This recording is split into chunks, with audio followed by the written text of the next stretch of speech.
back on the trail. This map is not massive, but you will find yourselves in kind of the lower right-hand corner.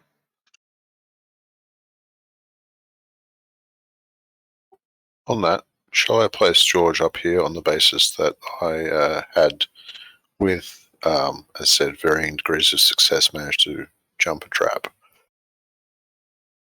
Sort of. I honestly did not mark in my notes where said trap was. Oh, So fair as point. far as I'm I'm where I am. concerned, it's behind us here. Cool. I feel like one of the things that we left off on was Einar's kind of recognition that you are walking into a valley of rocks where there is higher ground effectively to each side of you. That you have high ground, high ground, high ground, kind of sitting in these points.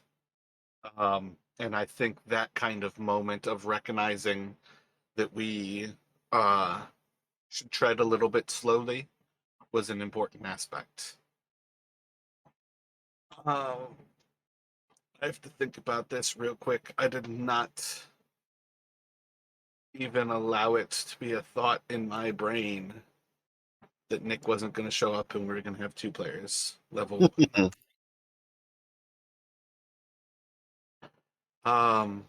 I am tempted to say, let's go ahead and create sidekicks right away and have you all play with sidekicks instead of saying you two are going to be playing both your character and one of the others. But yeah, I don't have access to Einar still. Justin, you're familiar enough with how I do sidekicks, but to present it for you here, George, I like to run sidekicks. I'm a big fan of Matt Colville from Strongholds and Followers. I know that they need some work, but I think it is a simple enough thing, especially at the lower levels, to give you effectively somebody who is your backup. It gives you somebody to potentially develop at times as the next character you are most likely to play. And in the case of a character death, like right at the start of a session, it's a really good way for a player not to simply be removed from the game because their character died. Do you have a character in mind that you could do pretty simply? Effectively, all I need to know from you is a name and what kind of class. After that, next to nothing actually has to be done to have access to these characters. Well, I would ask what the makeup of the party is. I've been with you for a little bit. It was 2 rangers, was it? And So right now you've got yourself, the warlock, and then Kander is a rogue. Flynn, theoretically, is your paladin, and effectively, there might be some times if all 3 of you are playing that you would have your sidekicks as part of the group, but most of the time, sidekicks are like for when group members are missing.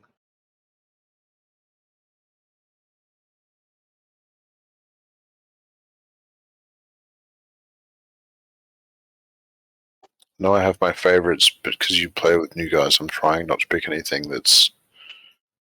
Yeah, most of my things are mid-level. Like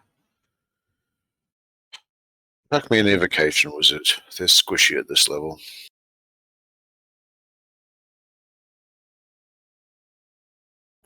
Call him.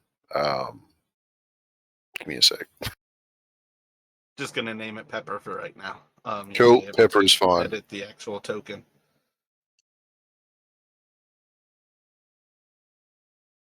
Do you have one in mind, Justin? Yeah, we can do like one of Kander's old friends. So I've got a bard named Trevan, Trevan.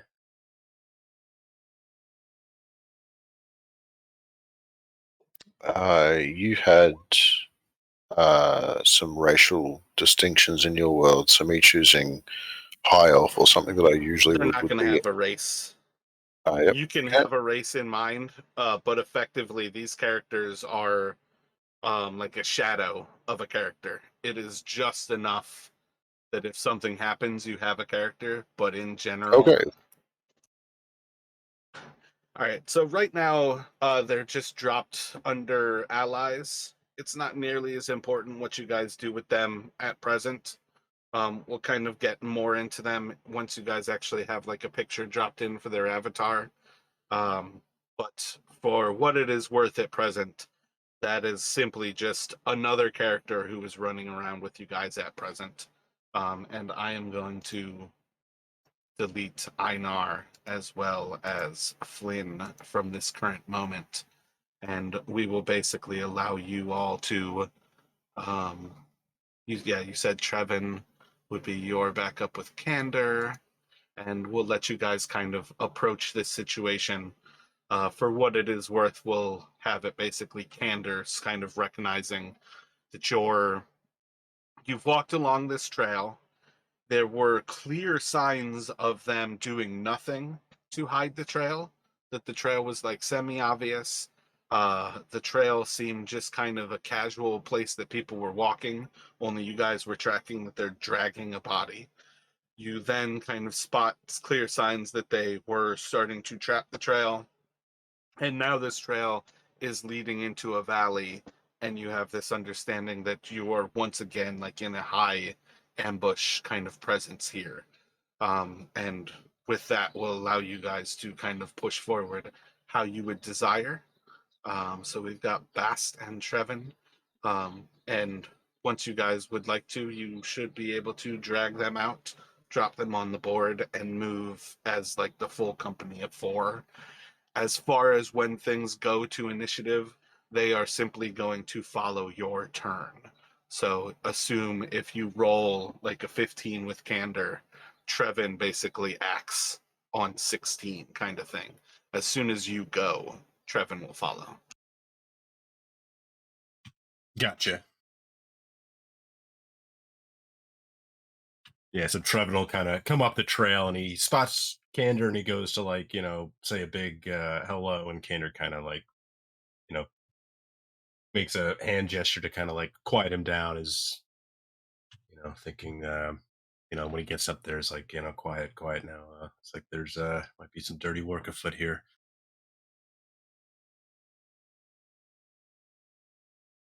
But they clearly know each other from some time ago.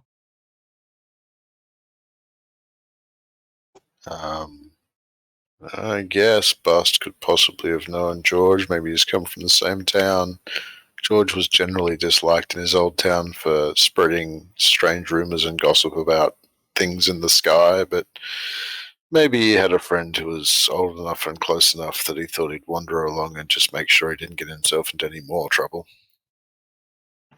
You made a Bast a wizard. That's the perfect type of person who could be the cracked old man who was the weird influence mentor to kind of first break your brain Yeah, pretty as far much. as the town sees things. Best make sure the boy doesn't get himself into any more strife.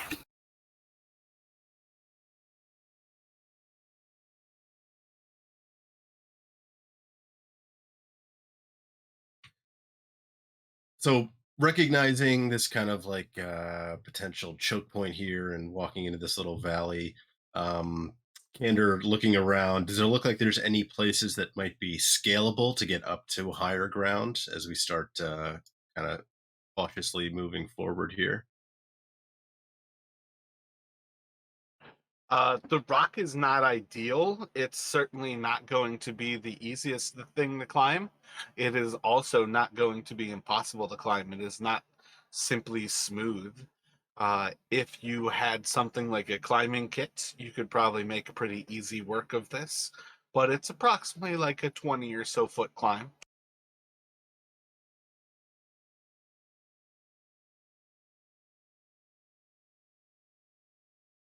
And I'd say in the long run, you could climb to the northeast or to kind of southwest. It's simply a question of if you want to get to the high ground, you have to pick one kind of thing.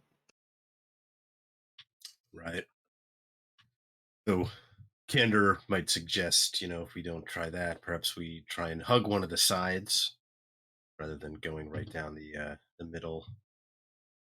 Maybe we can cut out, just in case there's anyone up there waiting for us, cut off a bit of their angle if we hug one side.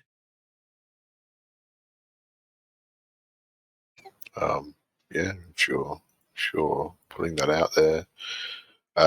George is very confident, although if you've been paying any attention to him, you might say overconfident. But he's up for it. He'll gladly try. Anything sounds like an adventure.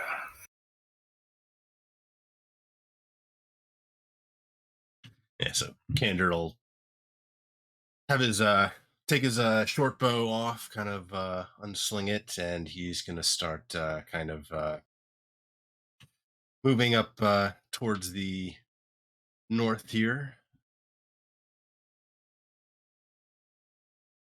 Trying to get to sort of like the side of this area, kind of getting around a bit.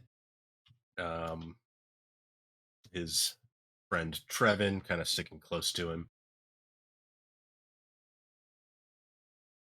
looking Yep. George and Post will follow up. Nod. Looks like you're taking the lead. I'm happy for that, and I'll follow your direction. and Trevin, the bard, looks very kind of similar to George. He looks more excited than scared or anxious.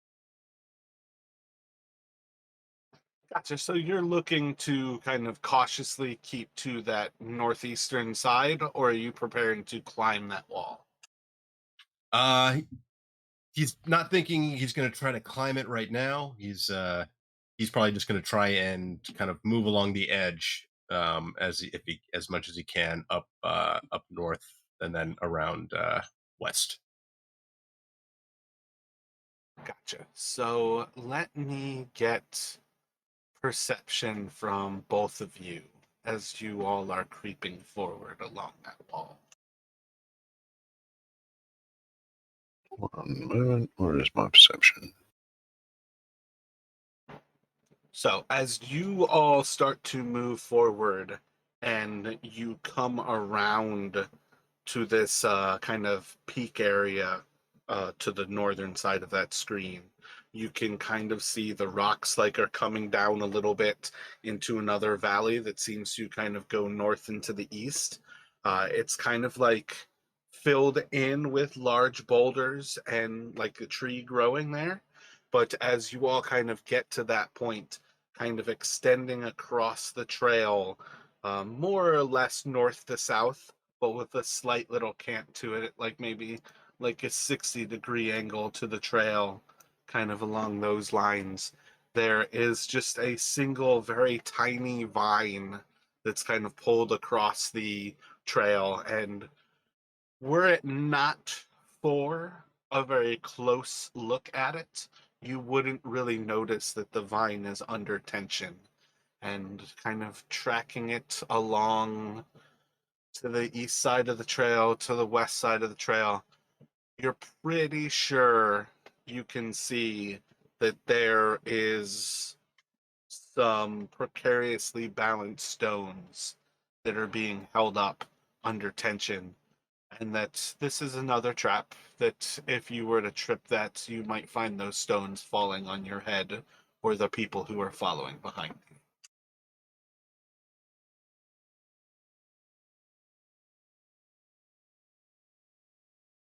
Yeah, but so now that we've spotted it, is it fairly simple? Just kind of step over.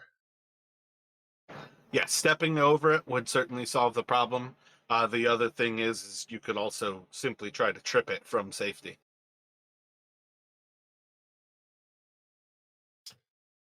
What do you think, George? I'd say we try to step over it. If we trip it, it's going to make some noise. Maybe if we leave it, we can use it later on.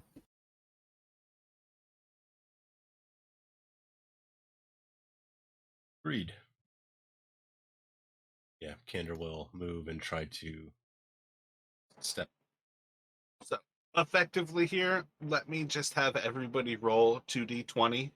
First will be for your main character. Second is for your sidekick. You are effectively looking for not ones. You guys know this trap is there. It is very simple to step over. You have to like have a seizure, kind of very bad luck, for this to be a failure at that point. So you all can step over this. You leave the trap behind. Um, does anybody take a moment to recognize this is a trap that they left? It's probably not going to surprise them. Are you going to do anything to note it to yourself so you remember the trap?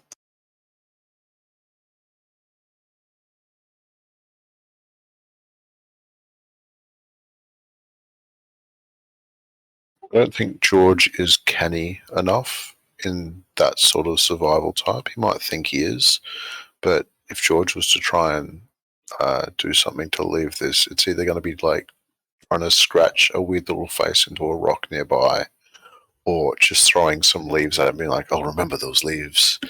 He's wrong. He won't.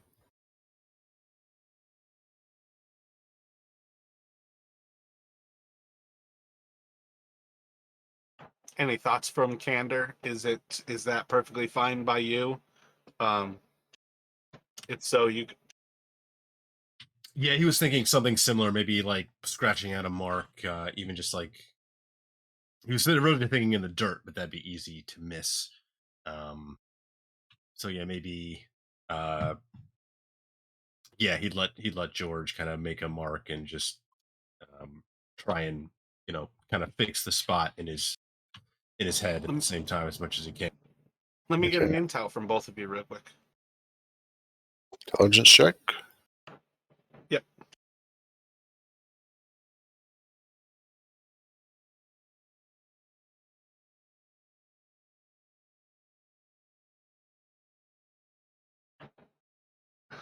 So I think with a little bit of recognition that if this trap is going to be an issue, you are going to be running from this direction. You guys can basically leave a mark that is effectively right there and kind of telling you your trap is just around this corner, or rather, the trap is just around this corner. Um, effectively, this can be in Thieves' Cant. Um, I'm not assuming George knows this, No. but this can be the type of thing. To me, Thieves' Cant is a like the hobo kind of system of like train travel, where there's like little marks that they can hide in plain sight that basically say things like, this is a safe place to stay, you can get food from this person's hostile. There's a lot of different ways to leave very subtle markings. And basically, I would say with that little bit of a recognition, um, the two of you can kind of recognize that you're going to be coming the opposite direction, so have it be visible for you coming from that direction, and then you guys can kind of mark that you have a located trap there. When you continue to look now to the southwest, you start to hear the stream again. You will see the stream and a crossing ahead of you. There is a large tree fallen overhead that is going from two of these high points, from southeast to northwest. You can see that the trail starts to curve back around and towards the north. But overall, you guys have a probably about like 70-foot view ahead of you, before the valley kind of turns away and returns to kind of this forest that you are walking around in. Any thoughts as you have this like new line of this twisting valley ahead of you?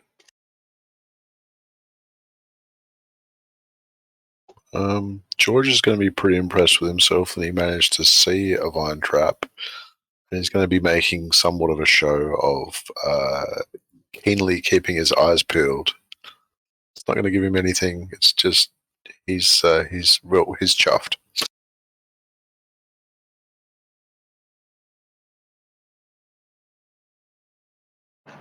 You're like making it very obvious that Oh you're yes. looking out for danger. Yep.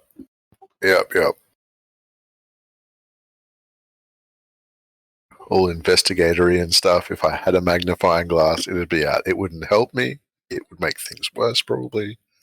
But this is George.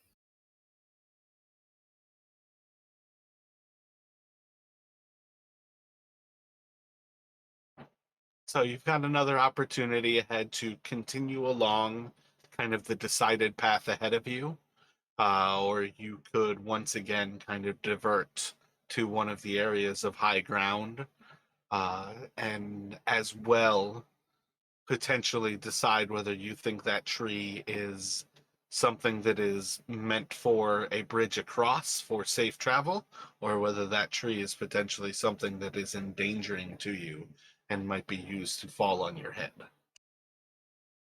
Yeah, about how high above our heads would it be if we are like, is it if we were to pass under it? I'd say it still falls into about that 20 or so feet, so you're looking at probably about like 10 to 15 feet over your heads kind of situation.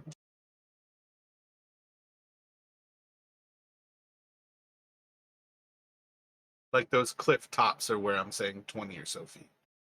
Right. Uh, yeah. So Kendra will kind of turn him back to George. Might want to send one person ahead just in case it is some sort of trap. But I don't mind taking a quick go, see if Pat's under it without any trouble. George was halfway through stepping forward when you suggested someone goes forward, and at the suggestion that it's actually yourself, he sort of stops and nods. Yes, maybe that would be best. I mean, Quite. yeah, I mean, if you're anxious for it, by all means, George. Didn't mean to step on your toes. Enough rope. Yeah, okay. Yep. George will amiably take the idea that he should lead, and he'll step forward. I guess he'll just traipse along happily as he gets towards the underside of the log. He'll sort of like peer up at it, all quizzically, and try to be like looking like he's sort of checking the walls a bit. Yeah, he gets to what looks like by the shadow roughly underneath it. Let me still So, get the perception from you here as you're moving forward, George. Bast sighs and puts his fist in his mouth. One sec. Perception.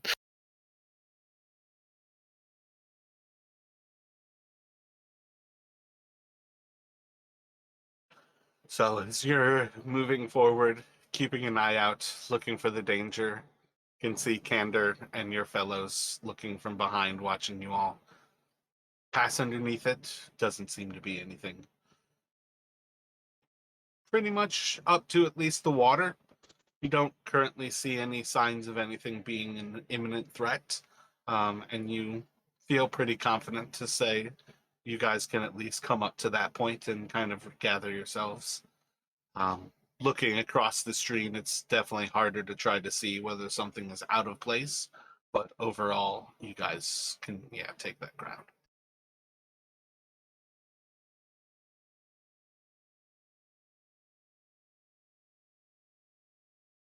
So looking Bast into will, this, Bast will turn around and go, Detectorate. It's me. Sorry, go ahead. oh, no, no worries. Yeah, so kind of looking at this stream, Kendra wants to try and get a sense for how kind of swift is it swift moving? Is it seem like something that's fairly fordable here? Yeah, I'd say taking a look over the stream, let me get an investigation from you. It is a pretty light flow kind of situation. There is not a heavy flow of the water. It is not deep. Seems pretty easily fordable. There's a couple of stones across that you could easily jump across and avoid getting wet feet.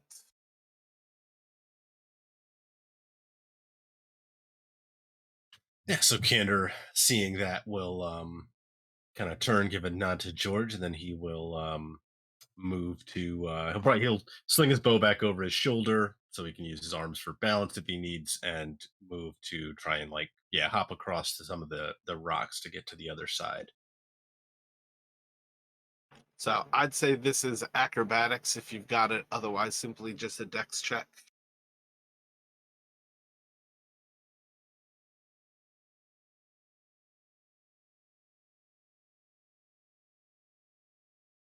Yeah, Canda's going to forward that with zero issues.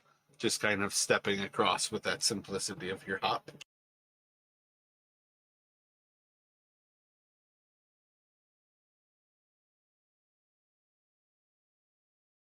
George as well. And then I wonder if the bard might have a modifier. Let me just see d20s from your sidekicks before I even look up their stats to make sure that they do or don't have a proficiency.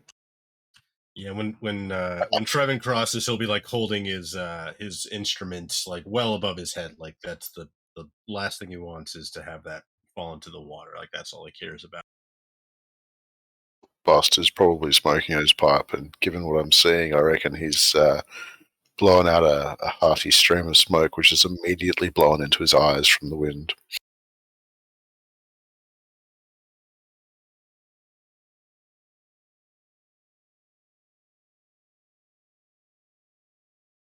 How's how's that turn out?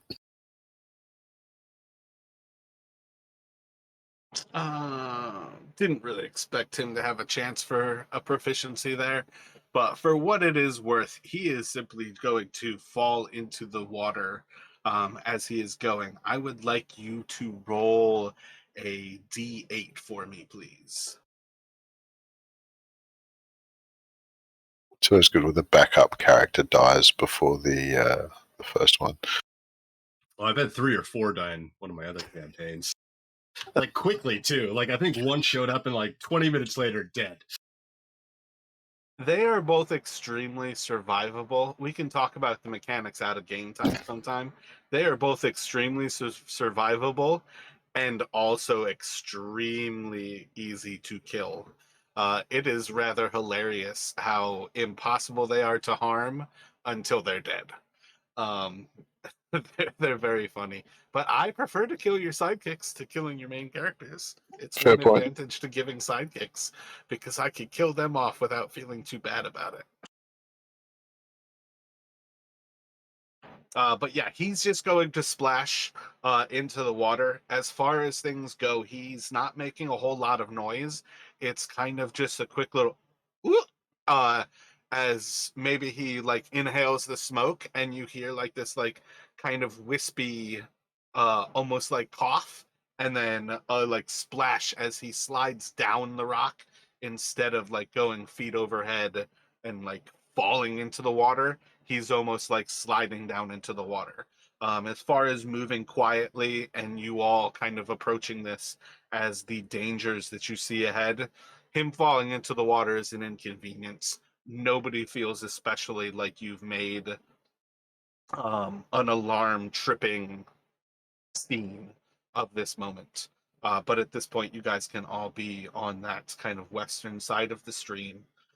You see as the uh, trail starts to twist to the north here, that there is another kind of area of trail continuing on. You can see that high ground kind of overlooks the stream, and there is another tree that seems to be split across the trail to the north, about 50 or so feet up the trail from you all.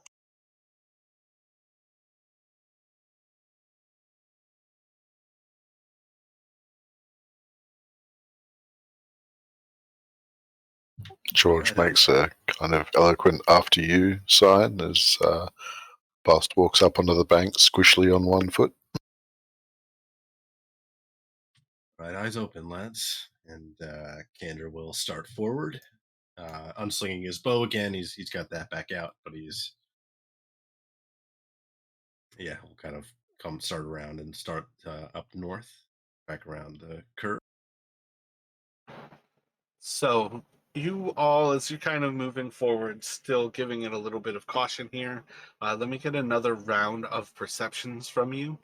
As you do kind of clear around this corner, you're going to once again kind of see as the forest kind of picks up beyond.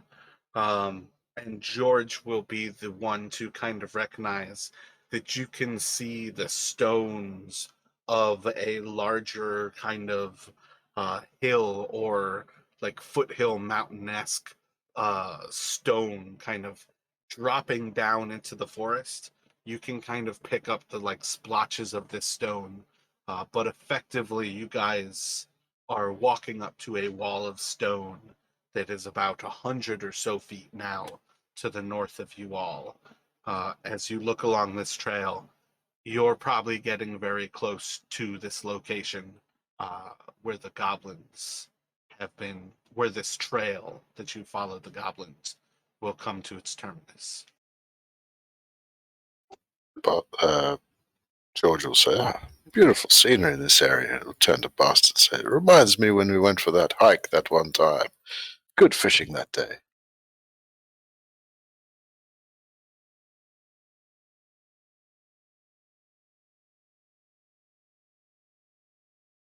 I might point out some scenic niceties that I find particularly spectacular.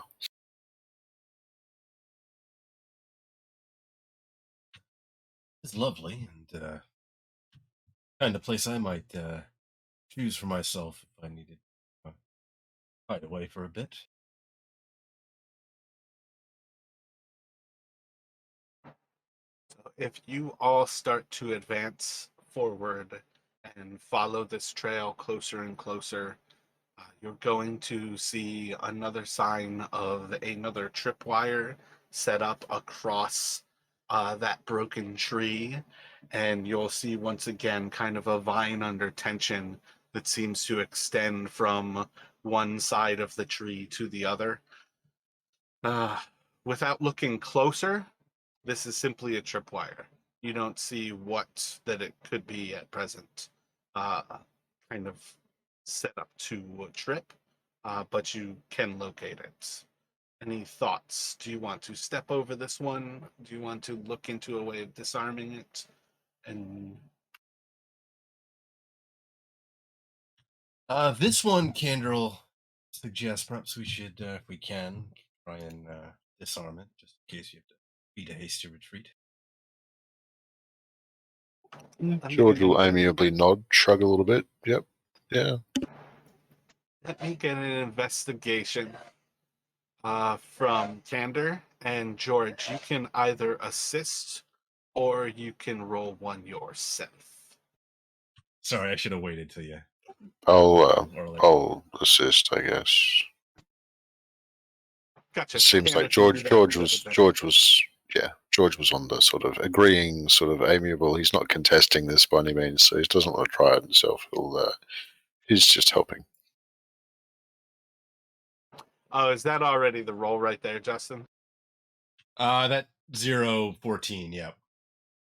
Yeah, my bad. Let me actually get just a roll from George. We can do that.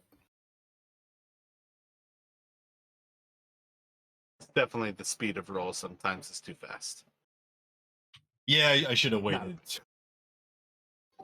Flat average. So when Kander kind of takes this time to look into what this one has under tension, the first thing that you're going to notice is not necessarily what the trap is, but when you drop down to kind of get eye level and look over what is under tension on this vine, you're going to look up one of these tree trunks off on the western side of the trail, and kind of looking up about 3 feet inside, you can see a little bit of kind of honeycomb is the wrong word, but effectively a bee's nest, and you can kind of hear the buzzing of these creatures inside of it. And that's probably enough to kind of start you, that maybe you're clearing away, not giving them a full chance to investigate. If you want to spend a little bit more time, you can certainly look deeper, but it's definitely a weird thing to kind of surprise. You're staring at a bee's nest 3 feet away from you. I like to think as a child, George probably had some bad experiences with curiosity and bees. So, yep, I'm quite happy to jump back a little bit and be like, "Ugh." At least there's a stream nearby, but ugh. It's a rather nasty surprise.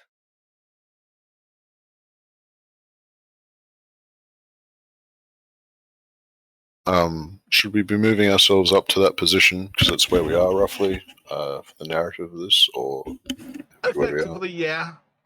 Outside of combat, battle maps are very much theater of the mind until it actually matters. There should Mhm. always be a sense of where things are playing out, but in the long run, it's far more lenient. So, with the initial start, uh, kind of like giving yourself a little bit of distance, do you calm your nerves and you want to look back into it, Candor? Or are you thinking to bypass it now?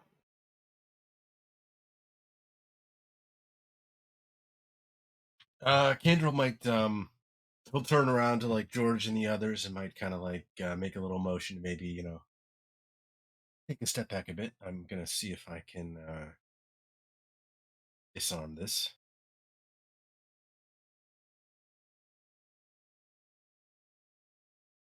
George and Bust step back just a few steps and peer at you, watching, looking for new techniques and ideas. Someone may know how to deal with bees. This could be very useful for my future. So this is the same idea as far as things go. By the sound of it, George is not helping, but you can once again help him on an investigation because you have proficiency. I normally give the first person to talk about something gets to do something because that's what they're thinking about. But normally, only people with proficiency can kind of pile into things. He's going to investigate further. Does Okay. George care to investigate, or are you stepping back like your initial thought was? George will offer to assist. He says, I used to look at a lot of things back in my hometown, so many things that some people got quite annoyed, but I picked up some skills I could possibly help. Of course, I could also get in your way, so how do you feel? You're offering help, I'll take it. Okay, so yep, George will So, step up and give assistance. same thing. If you go for the assist, now you can do with advantage, Candor. Do an investigation. So, looking to the other log, you see that there is another nest inside of that other log. And as you're looking across what this vine is tied into the actual nests. To trip on this is to basically turn your leg into a bolo of bees' nests. Uh, Simple way to disarm this: don't add any tension and snip the lines. Yep. So Candor will he'll thank George for his help because I feel like George is the one who actually spotted all this. And he will kind of once again sling his bow back over his shoulder, taking out a knife from one of the got a couple of daggers sheathed across his chest. He will kind of kneel down and move to carefully try to snip the vine.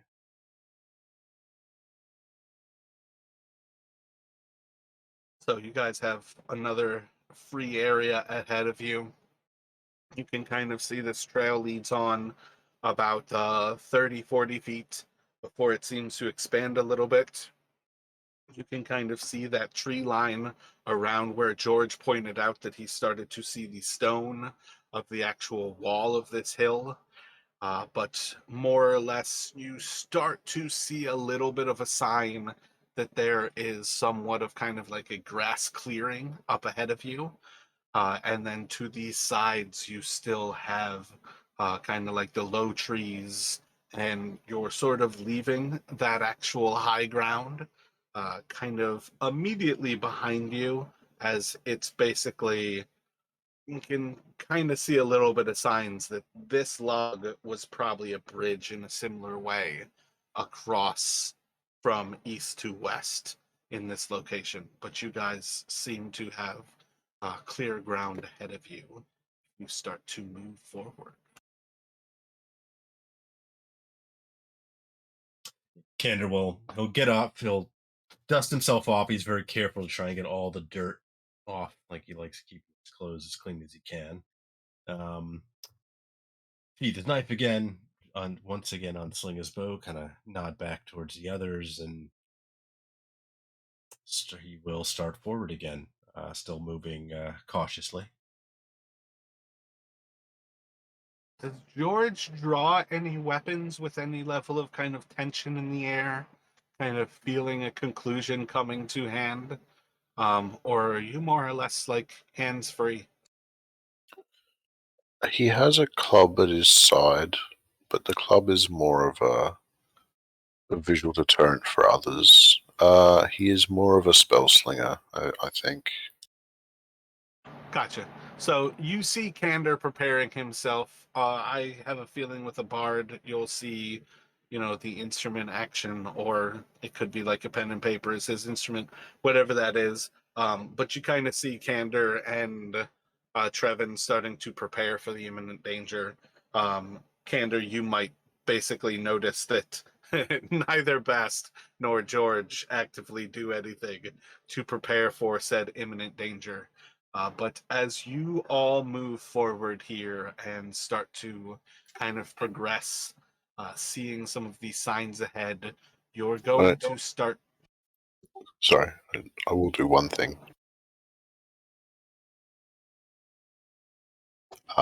Bass, due to stepping in the pond, is probably squishing.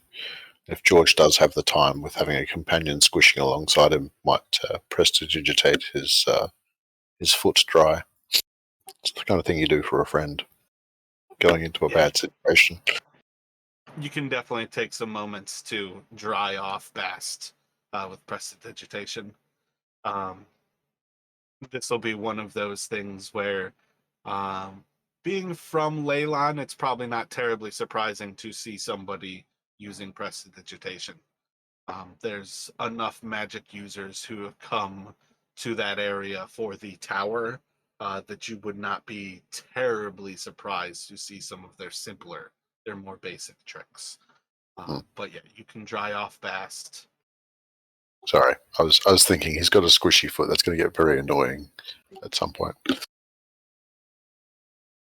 But as you all progress forward, you're going to start to hear little whispers in the air that while there is like a trickle of the stream, something is in the bushes off to the east of you.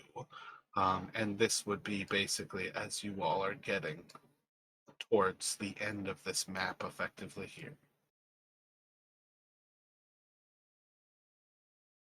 Mm-hmm.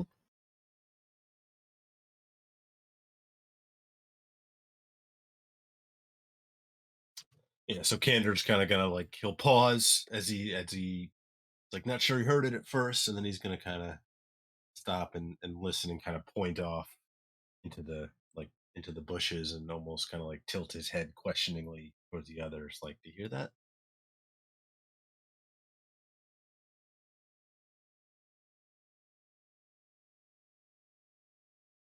Um, yeah, George will look quizzically at the bushes. Might mutter under his breath, "It could be them."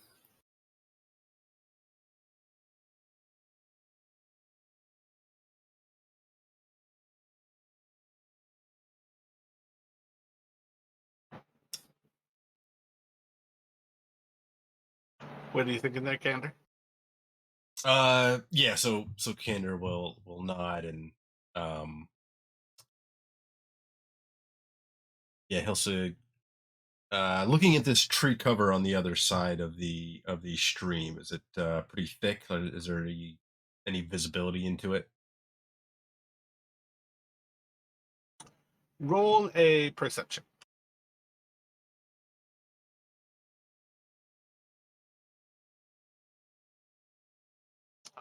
At first glance, kind of looking to where you're hearing the sounds from, there's nothing that in particular gives you a sign um, that there's like a clearing through it. As far as having seen some of these same kind of bushes, this is the kind of type of brush that is like very thick greenery on the outside, a lot of small branches on the inside, but they almost like kill off the actual leaves for like the canopy of that bush. Um, I can't think of an actual kind of bush to explain it like with a name, but I know as a kid playing in this stuff, it makes very great hedges to have this stuff that like grows very thick, but like there's no leaves on the other side of these. If you push through that outer wall, you're likely to come to, all the twigs and Mm. sticks, but you would be able to see through it much easier than just having that outer layer of green is just like a wall.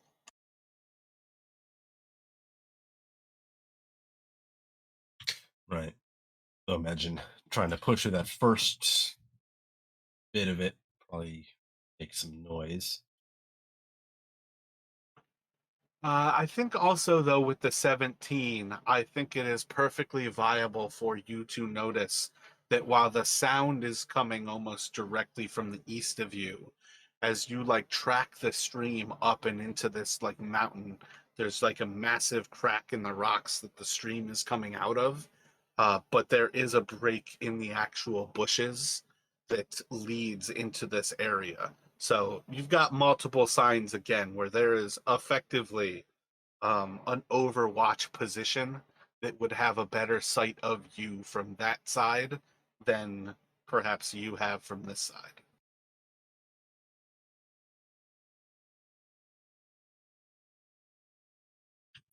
Right. And how about our this tree or bushes to our west of us? Is it similar? Is it something we think maybe like if Gander starts moving over this way, it looks like something maybe we could push through and try to make our way from like within this.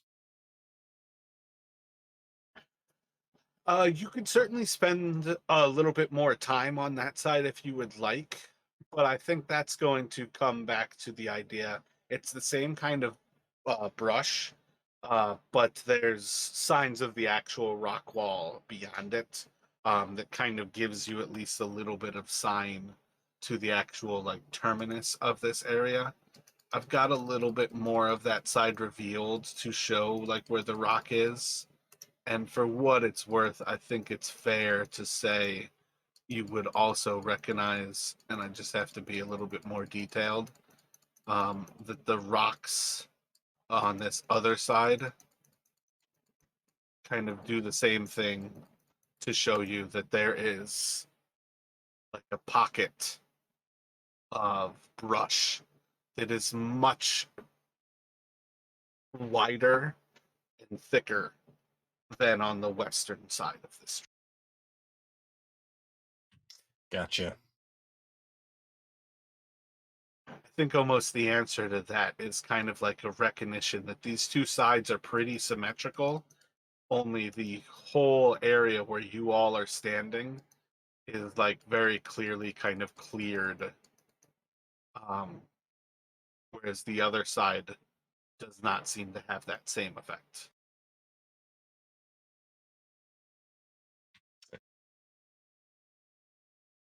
So Kander's gonna turn back to Georgie and the others, kind of after scoping out some of the terrain, and I don't like it, but it seems like there's only one real way forward. Be on your guard.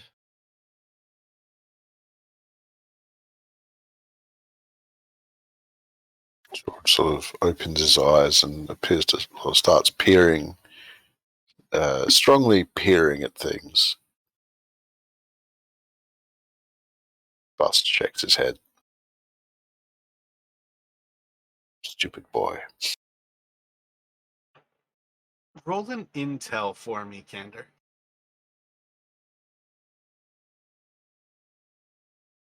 Yep. Continue on. Yep, Kander's just gonna go kind of cutting right down the. I mean, he's moving like he's trying to be quiet about it, but he is. Yeah, he's not smart enough to come up with any master plans. So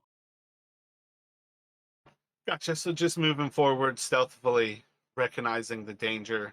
And are you trying to make for the gap? Are you recognizing that there is a potential entrance, like on that right side of the stonework? yeah, I think he's looking to follow like up the stream here and kind of see where it leads into.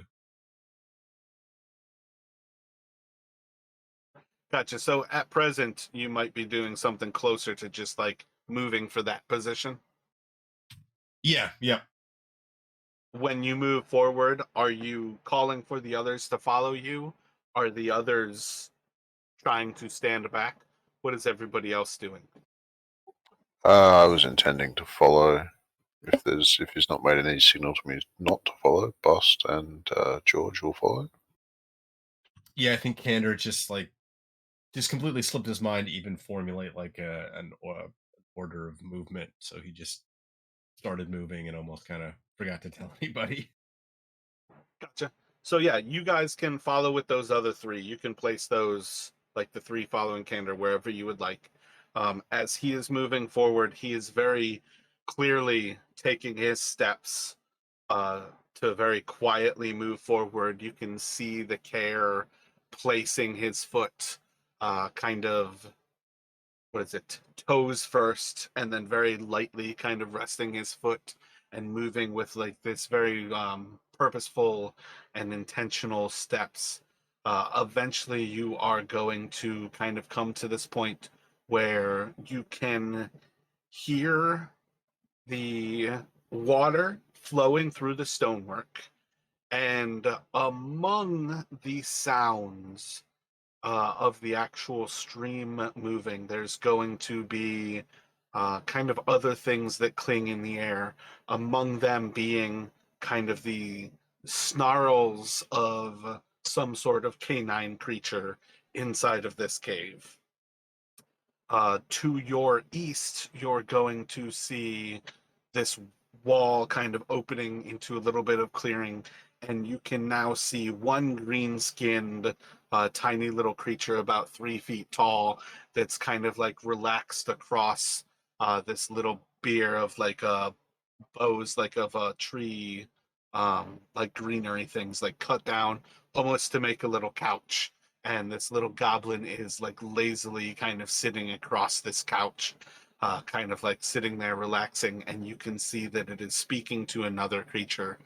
Um, Neither of you guys have it. Flynn speaks goblin. For what it's worth, I'm going to say you guys at least understand that these are two, there's at least two creatures here on watch, and they're not paying too much attention to what they're doing. They're simply out here because they're supposed to be out here.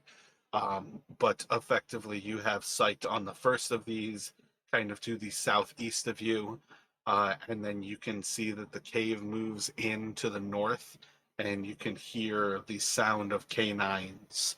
Um, and you can see that inside of the cave, you are forced to walk in the stream, but probably about 10 or so feet inside, you can see that the cave opens up to the east, and you can see the first few signs of a stair. The cave is not lit though, so at present you're kind of working with simply the sunlight that is coming in from outside, which I think is enough to kind of see roughly that. And then to the south, you're kind of looking at probably vaguely that.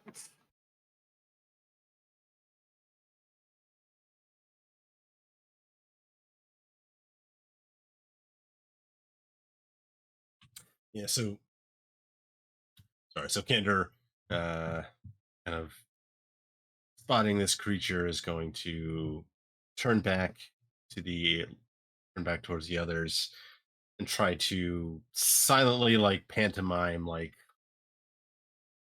goblin. So like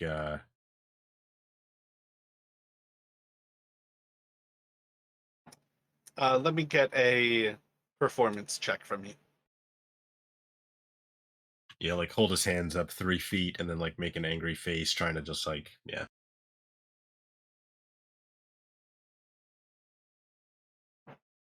Yeah, I think you do a pretty clear job of displaying goblin. It might be unclear whether they are that tall or there are three of them.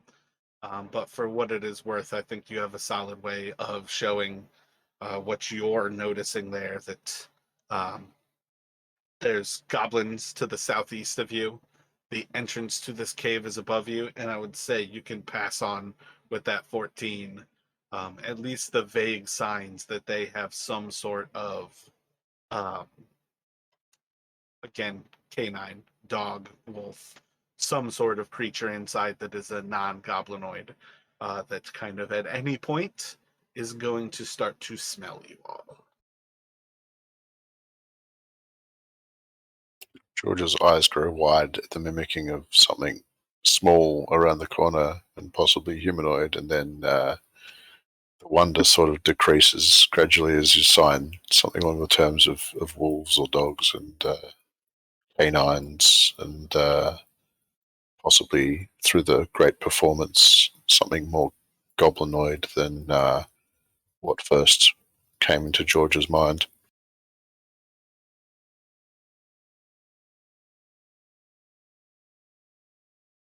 But he accepts that life is full of disappointments.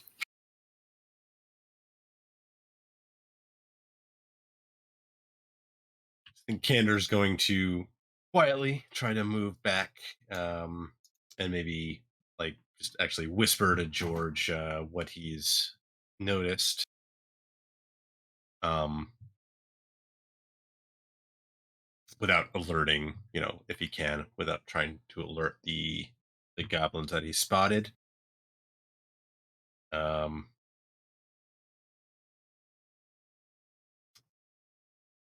he's going to look at George. He's like, but,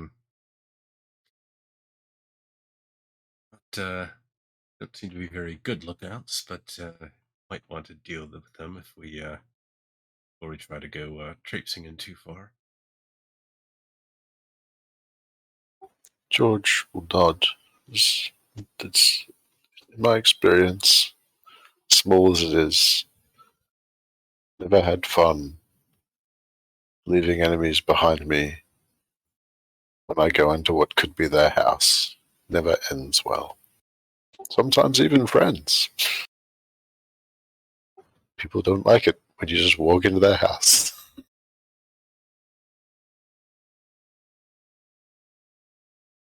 I use the term people loosely. Quite true, quite true.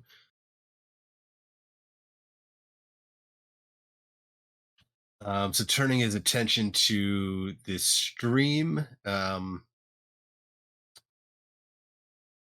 look like it's something that might be, I guess, yeah, Kander is going to. Kind of back to the same idea. It's pretty simple to cross. The stream is effectively pretty narrow. It's not terribly deep. There are no longer stones for fording this like the other side had.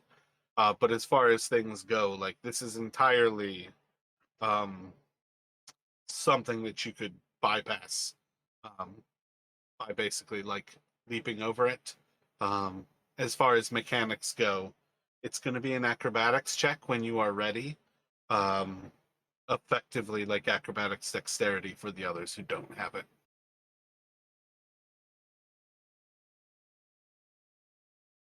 Yeah, so Kander is going to he will once again sling his bow over his shoulder, so he's got his hands free for balance, and then like with a nod towards George and the others, he is going to attempt to kind of like take a couple steps back and then kind of moving, still trying to move lightly on his feet, and then try and jump across.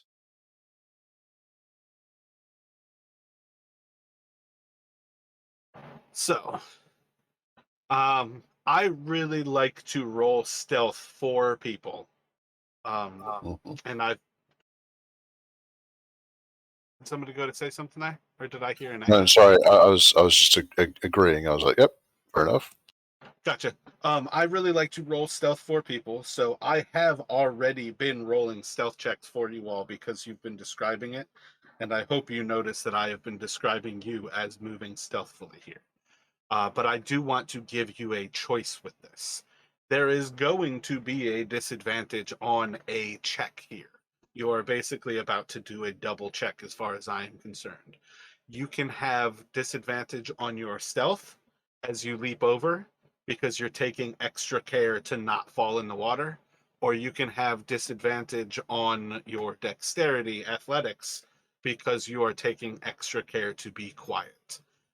This is going to be effectively anybody who plans to cross this water is going to be making those same checks, because it's going to kind of be a concurrent thing. So if the idea is that Kander's about to like go in there solo, it'll just be Kander who has to decide.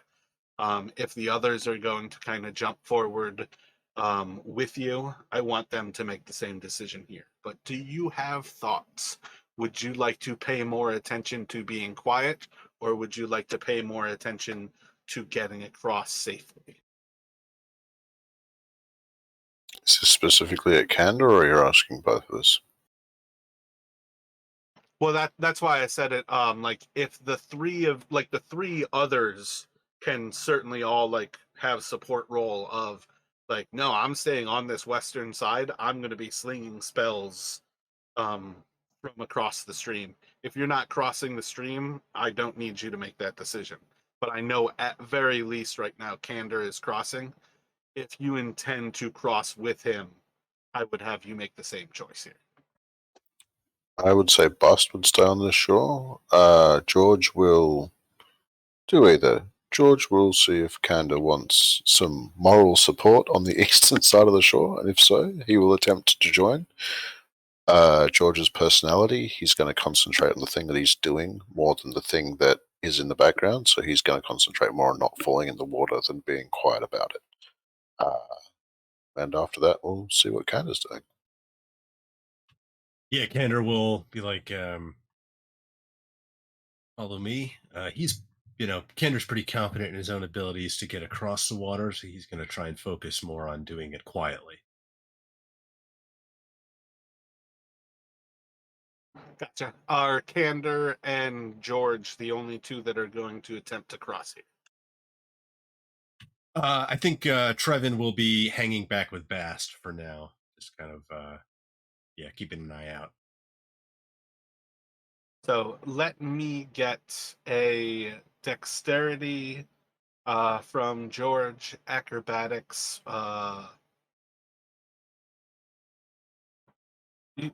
Shit, I already forgot what you said. George is paying more attention at crossing the water, so his stealth is going to be Yes. disadvantaged.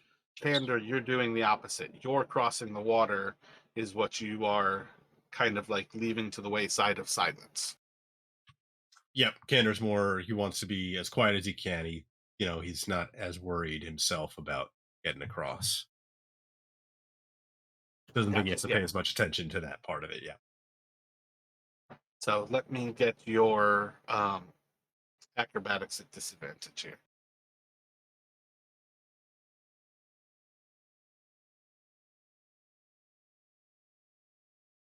What's your stealth modifier on Kander? It is +5. +5. I rolled a 3 for you. I rolled a 19 and a 17 for George. Wow. So even at disadvantage, he's absolutely silent.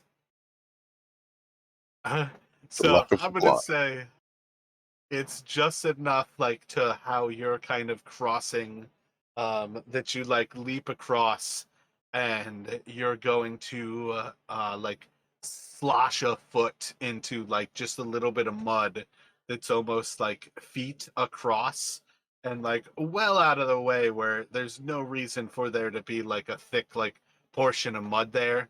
But effectively, as you guys cross, things are going to be, think that's kind of, things are going to be quiet enough right up until the moment that Candor kind of like does his like second or third step on the other side of the stream, and there's just going to be like a, and in that moment you're going to see the two creatures kind of look up. Any sense of surprising them will be lost with that kind of step. But as you guys look, there are these two creatures, and we're gonna go for an initiative here.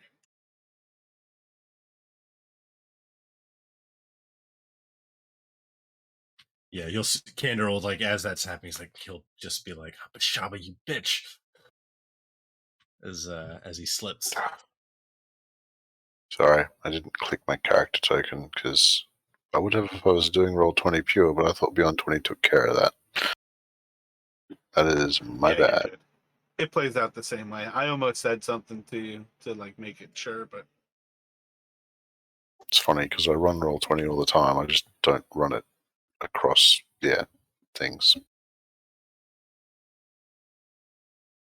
I think for what it's worth, you will find that between the two, they operate exactly the same.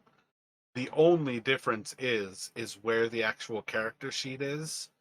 And then what I would say that kind of falls into that is like the extra little caveat is the fact that you can do like universal modifiers. There's like an extra page on Roll20 that does not exist for D&D Beyond. That's one of the few things where you'll find actual differences between playing the two. Whoops. Otherwise, they really are pretty much the exact same system. I definitely like the inventory aspect of D&D Beyond better than Roll20, at least per my personal opinion. I find it easier to keep track of. Yeah, I'm a lover of APIs and macros, but I'm usually running games more than playing them. So, as only having to handle a single character, it shouldn't be that much of a problem. Dude, we are crushing this initiative here.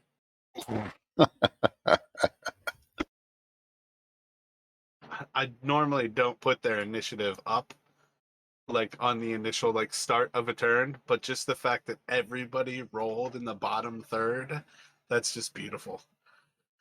So we are gonna start with the two of you. You still have at least that little bit of a jump on them. As far as things go, I already described him as being prone on the ground. I'm not going to pull that away. The closest goblin is prone. If you go to make a ranged attack, that will be a disadvantage. If you close in, you do have an advantageous attack on.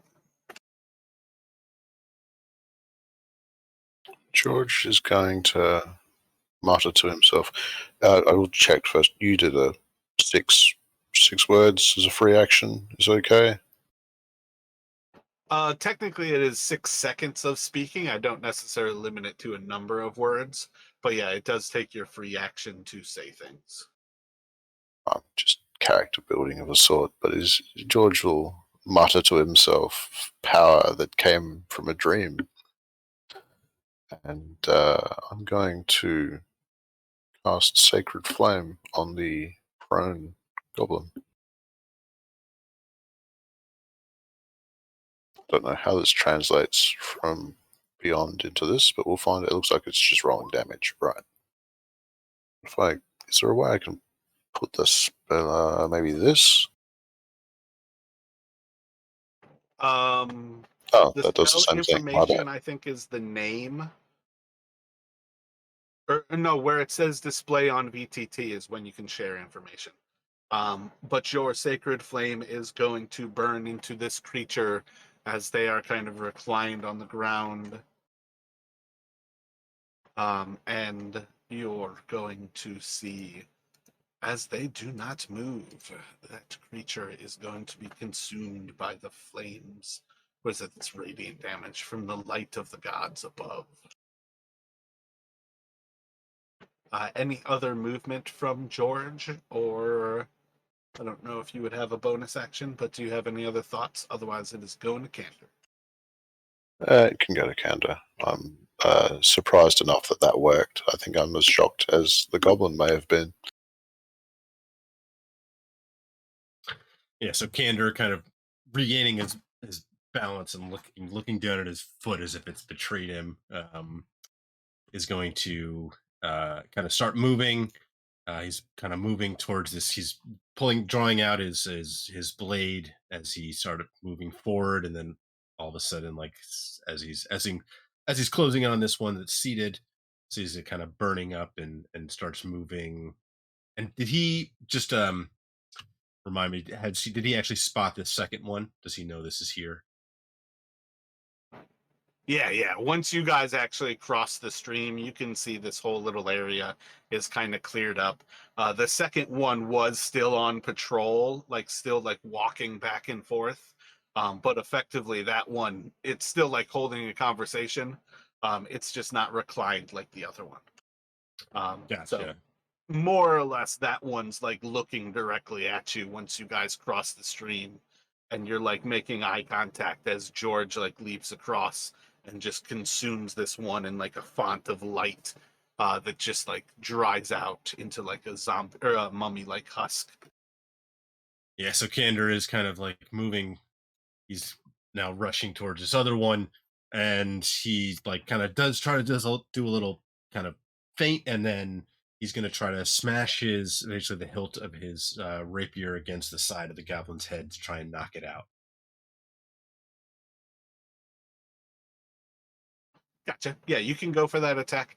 Anytime you make an attack in melee, you don't have to actually tell me ahead of time that you want to knock it out. But yeah, that is 100% an opportunity to knock it out. Um, when you're in melee, you always have that option. It's ranged attacks that are effectively always deadly. But you can close that distance with a little bop on its head. This creature is going to go limp. And combat in, combat out. What kind of thoughts do you all have here? You're going to hear barking from the dogs kind of increase in kind of those moments of you guys crossing the stream. It's kind of happening at the same time. Uh, do you want to get your retinue across the water? Are they kind of holding that side, staying on Overwatch, while the two of you do something with this creature? What sort of thoughts do you all have as you basically disarm this um, scout outpost? George is somewhat transfixed on the one that he burnt up. These powers are new to him, so he's slightly horrified, vaguely curious. If no one else prompts him, he's basically going to go up and poke it. Yeah, again, as far as I'm concerned, this is like a dehydrating level of like, it's almost like microwave radiation. Um, you're not like burning a creature, but you are almost just like frying it like it's dried up in a desert. So you can Yeah. poke it with your club and it's kind of like crispy. And Trevin he doesn't want to be kind of stuck out here, especially as he hears the dogs start barking. So he's going to try to get across the stream and get over towards the others. He doesn't want to be left. He doesn't want to be separated from them. No attempt at stealth at this point. He's just trying to get across.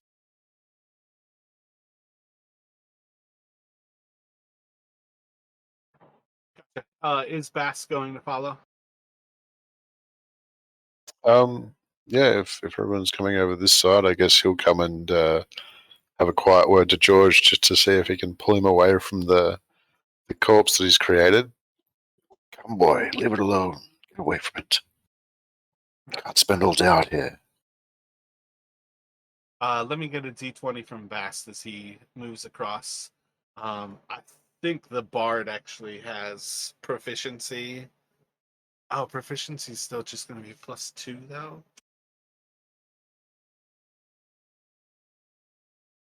I think for what it's worth, Trevin kind of like slips a little bit.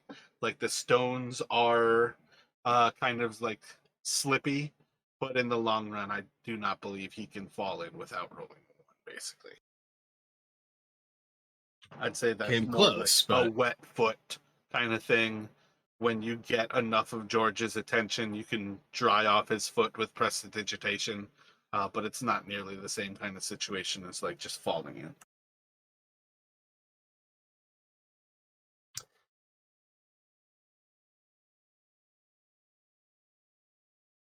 yeah. So Candor is going to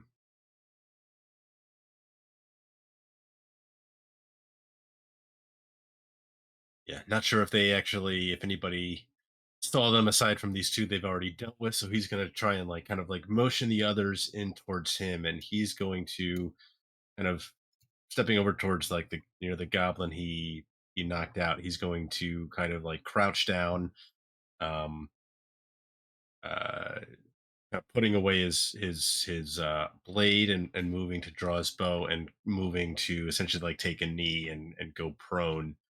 Um, Back here wanting to like kind of wait and see like did we alert anybody else, are they coming after us?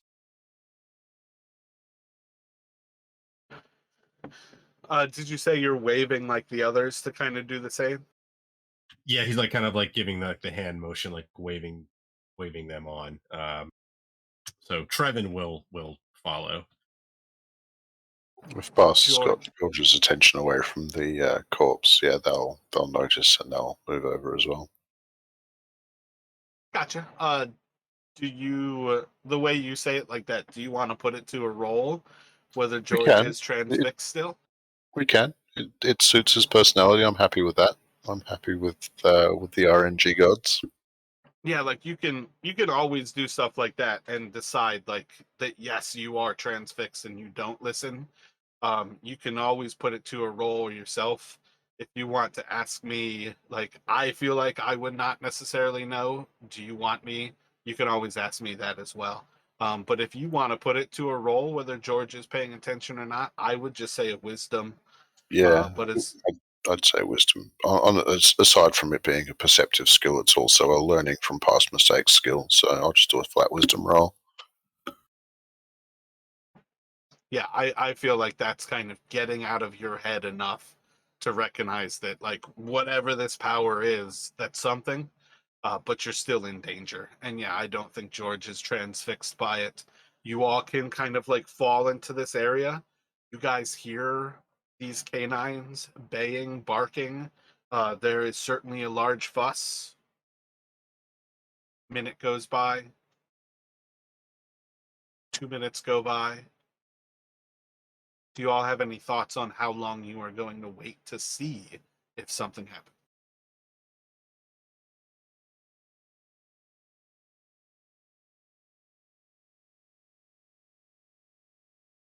I think Candor wants to like let's give it 5 minutes. Oh, I mean, I guess I don't technically. I guess really 5 minutes are not really a concept. So, but he would want to No, that's fine. essentially. It that you have an idea in mind works perfectly fine. Does everybody else end up kind of following suit with this? That you basically hunker down in silence for a few minutes and you try to allow this like 5 minute span to go by before you decide what to move forward with. Yeah, Bast is curiously watching George to see how he recovers. George is happy enough to wait until the adrenaline fades a little bit. His heart stops beating so quickly. He gets his breathing under control, gets his thoughts back online. 5 minutes sounds quite reasonable. Gotcha. So the dogs are going to go on through this. That sound is going to very quickly recognize to you all that these dogs aren't super well trained. Whatever these canines are, their noise is not a sufficient and necessary condition of alarm something is going wrong, because nothing is happening outside here. You guys are basically just kind of sat down. The time's going to fly by. It could have been a half hour, it could have been 30 seconds. You do know that you're able to get most of your adrenaline and that excitement under control. But as far as things go, it seems like you have taken this outpost. You have one goblin prisoner. You can still feel its chest expanding and contracting. You've not killed it, but you have it under your control, and there doesn't seem to be any immediate danger coming from within this cave system ahead of you. Yeah, and probably like during this time too, like once he's gotten himself a little in control, Kander wants to um make sure that he disarms this goblin while it's unconscious. He might, if it's carrying like a bow and arrows, he might hand that over to Trevin, because I'm not sure what he was carrying before. Like it's not going to be a very high quality, most likely, but You can get a short bow and 10 arrows from that goblin. I should have made it just more. Uh, the other goblin has 17 arrows, another short bow, and then the two of them each have 2 daggers on them apiece. So total of 4 daggers, 2 short bows, and what is that? Just under 30 arrows. I really don't care about the arrows.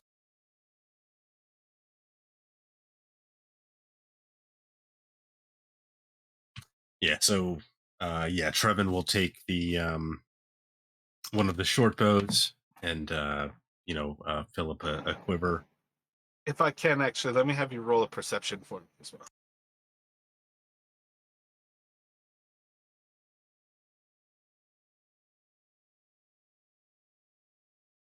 Is that both of us? At present, no, that's him. Cool. Yep. All good then. Didn't want to hold anything up, that's all.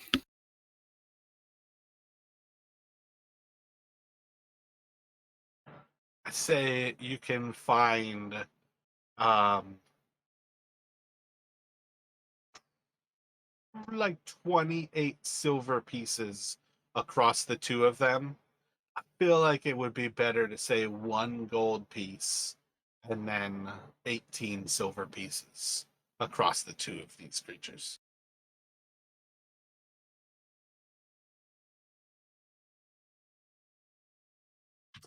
Gotcha. So Kander will just he'll stick that in his pouch for now.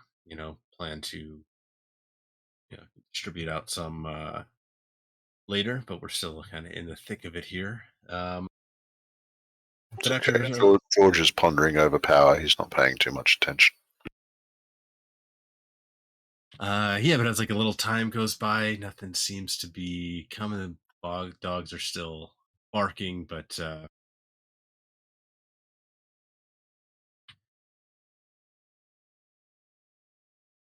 Kinder's he's not sure how long this goblin will be out, but he doesn't. If we think the idea is to keep moving forward, maybe we just now that we've taken care of these 2 sentries, he'll suggest we try and see what's inside. I would say on some level, do you want the goblin to wake up?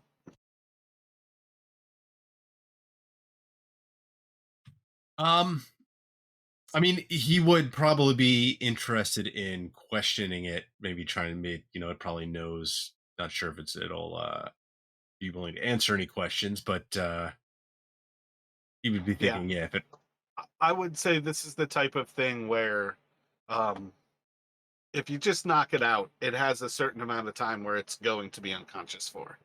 if you try to rustle it back to consciousness, you can get it conscious. But do you have any thoughts about what you would do prior to waking it up? Are you going to tie it up? If you don't wake it up, are you going to tie it up? Are you just going to leave it behind? I feel like all of those things would definitely be a part of Candor contemplating what to do with this creature you've not killed.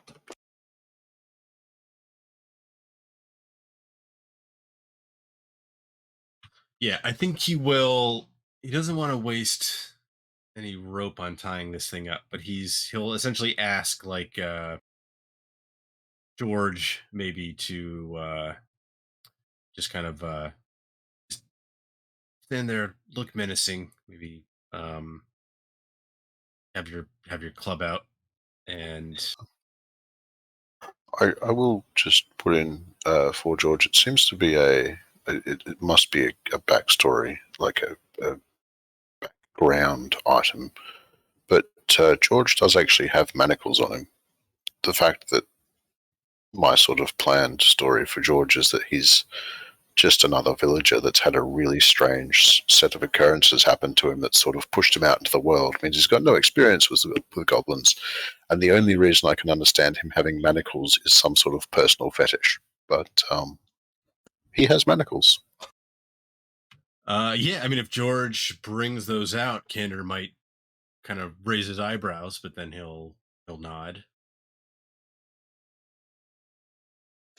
Yeah, and I'll do that because I can see that you've gone to the effort to keep this guy alive, but I've also seen that they're wicked and possibly this looks like this could have gone badly for us the other way. So George isn't particularly keen on having one of these things run up to him. Doesn't know much about goblins. He's never had a reason to encounter them before. So you can certainly bind the creature. You can bring it with you as a bound creature. You could bind it to where it is attached to these bushes. Maybe not the most secure thing if it really wanted to escape, and it would escape bound by manacles, but it would still be potentially able to get free. Um, and if you do plan to leave it behind and it comes back to consciousness, you could take like some leather from the other creatures' clothing or some clothing from yourselves and basically make a gag. Unless George has a ball gag on him. I mean, I was going to say if Perfectly this is okay. if this is some sort of like background that George can have where his personal life had him have manacles, I'm sure that he'd be quite willing to cut off some cloth and find a rock somewhere and make a improvised medieval ball gag of sorts. I'm sure George this is is like, I'm quite familiar with this. And he we're pulls out character like a building. golf ball sized knot. So you guys can gag and bind the goblin however you would like. But just let me know if you're going to slap it awake, basically. We're going Another to have task this for creature. George. You're Yeah, going I'm to have this thinking. creature kind of coming to groggily. You can certainly tell right off the bat that whether it is concussed or whether it is like mortally wounded, effectively like waking it up right away is its brain is not ready to function yet. But you can definitely wake it up like before mechanically the D4 hours. So George is going to look at Kendall and he's going to be making the same sort of hand gestures he is in his very token as he sort of goes, so do we tie him up? Do you want me to wake him up? Make him quiet? Yeah, so Candor will nod to the the idea of tying him up, putting on the gag, and he'll say, I think I might be able to get him conscious a bit. I've got a little bit of skill with field medicine. Okay, well, if I'm permitted to do so for that purpose, I will manacle the goblin. I will fashion a ball gag. Um, This is one of the few things that you've seen George do so far that he somehow seems strangely skilled at. I love world building. It's glorious. Well, if you're going to wake it up, you probably don't want to, well, I guess realistically, start off with it gagged and try to Mm-hmm. gain control of it is kind of the idea. Gotcha. So yeah, it's going to come to, you're going to hear um, kind of a pretty horrific, like, initial sound. It's not like carrying kind of sound. You have a pretty solid sense it's not getting like over the sound of the stream, where it's not like an alarm going off. But this creature is definitely shocked to come to, like, in this situation. You have a pretty good sense when it is coming to that whatever concussion kind of effect is happening with its head right now, that initial, like, eye to eye seeing Candor while it's in conversation with its friend no longer registers. This creature was knocked out too quickly. So it is almost coming to terms with an entirely different worldview than what it got knocked out with. But as far as things go, if you start to try to calm it to get some sort of questioning out of it, what kind of ideas do you have in mind? What information are you trying to get? And what kind of thoughts do you have on how to calm it? Yeah, so Candor is yeah, as he kind of like brings it to, he's gonna just like he's gonna hold up a kind of a finger to his mouth, like making the shushing motion. He is not he's going to make a show of kind of taking his blade and moving it kind of away from him to the side, almost like placing it on the ground beside him. Um he's going to kind of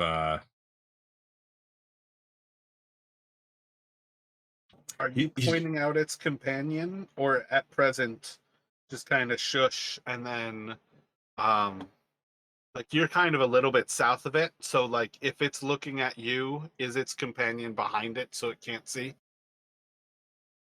Yeah, he's not gonna point it out. He's trying to essentially keep the thing's attention focused on him, like Gotcha. maintaining eye contact. Make an intimidation check for me.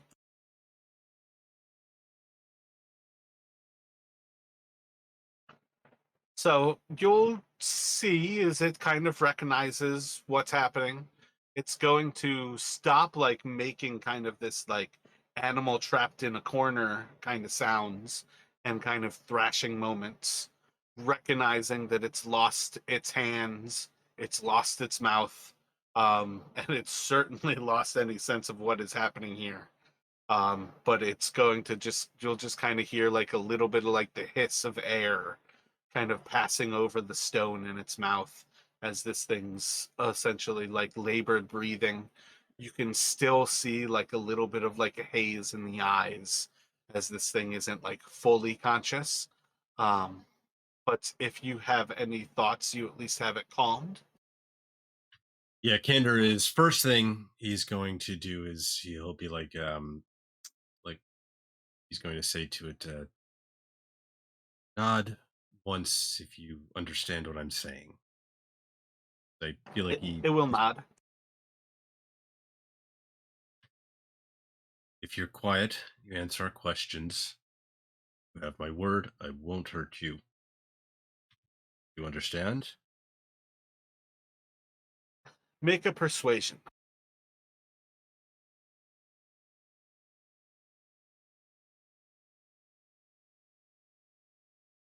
It will nod. I will say, for what it's worth, in the background, George, getting the somewhat gist of this, will be bring back a branch from one of the bushes into sort of a switch with his dagger. And in the time that, at the time where he actually succeeds in doing that, he's going to be sort of like swishing it around in a menacing fashion. Whether this helps or hinders, I don't know. But that's what he's doing.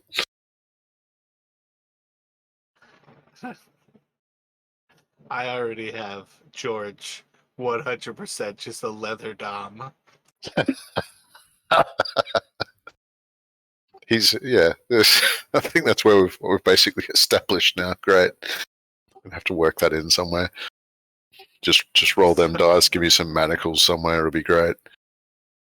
As you're like having this conversation, you hear behind you like the cracking of this whip as George is kind of like testing the switch in the palm of his hand, and you're hearing like a solid kind of snap as it's kind of just like lightly slapping himself, but effectively, yeah, you can pick out a solid And switch with these giggling. branches. Yeah, so that'll definitely kind of distract Kander a bit as he's trying to talk to this goblin. He'll look back and then kind of like back towards the goblin and back again, like he didn't register exactly what he was seeing at first, and he'll raise his eyebrows again. Then kind of like just give a little shake of his head, turn back towards the goblin. Um, assume there's more of you in there. Um, all those traps that got left on the trail back anymore. Anything else? Anything more like that up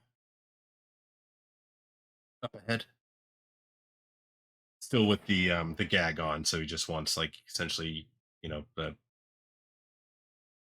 There's going to be like a couple of quick nods. yeah. I think he'll ask uh how many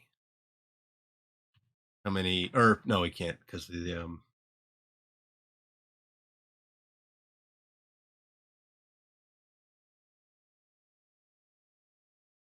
So okay, so at this point, Kinder's going to, like, he's gonna kind of like start reaching towards the gag, like, and then look to the goblin again. Like, if I take this off, don't yell. George does something weird with his eyebrows. It'll nod. So he will go to ungag the goblin.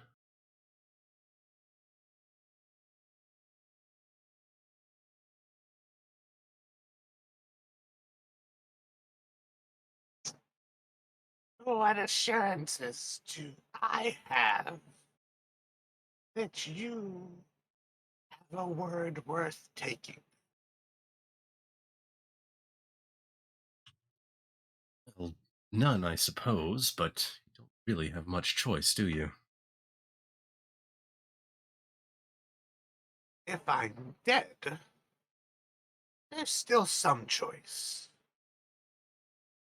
If I were to leave here a rich goblin, it's easier to forget about one's friends.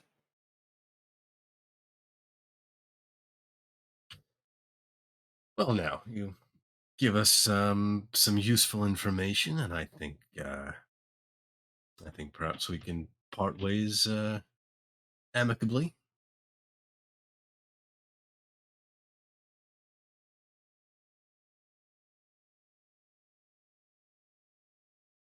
Hurting you further doesn't really serve any purpose, and I rather abhor violence for its own sake.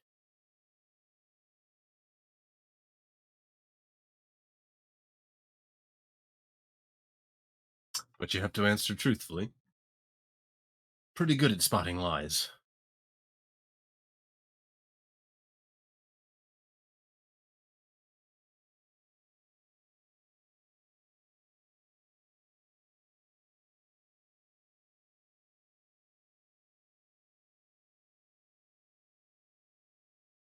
I've answered your questions to now without lies. And you'll see as it kind of like wiggles one of its legs where you found like one of the daggers like tucked into its boot. It would be nice to be freed with a dagger. You asked, are there traps? Give me my dagger and a shiny. Two shinies. I'll tell you where to look for the other traps.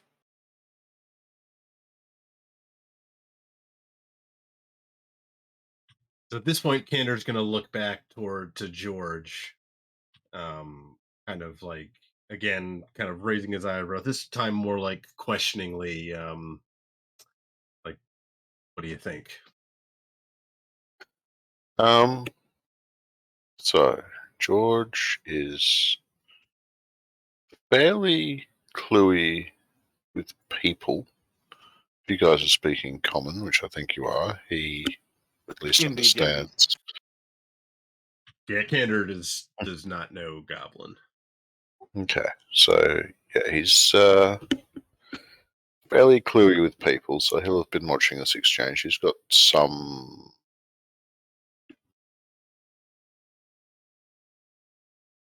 sort of capability with them. He doesn't know anything about goblins. He doesn't know anything about their beliefs or their gods or anything, so he doesn't really know how they are trustworthy as a people. So he's happy to go with Canda's views. You seem like you're handling it well, and he'll agree that the cost is worth it if you think that it's telling the truth, and if you think it'll give it. George is. I mean, this is an unarmed and disabled uh, once sort of enemy. It's not actually done me any harm. We've sort of killed its friend. I feel a little bit bad about that. I don't want to kill it in cold blood. So if there's another option, I'm happy to go with that, especially if it gets us more information that could be useful. I think the cost isn't too bad. It depends what that cost is. When it says shinies, I'm very curious whether it's talking copper, silver, or gold here. Gold is it's talking the kind of things that want to go away and start up a pub somewhere, or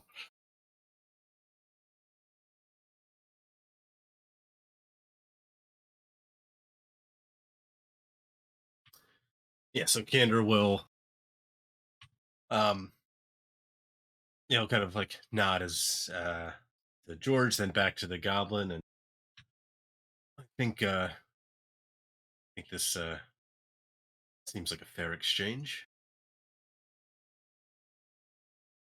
So it'll kind of like lift that leg for you to place the dagger like back into its boot. So Candor he'll hesitate a moment, but all in all, he will he'll take one of the ones that they had recovered, and he will move to put it back. I don't know if it has like a sheath or something, and he'll And then it's gonna like reach around from behind with its two hands like manacled together and kind of like hold out a hand for the coin.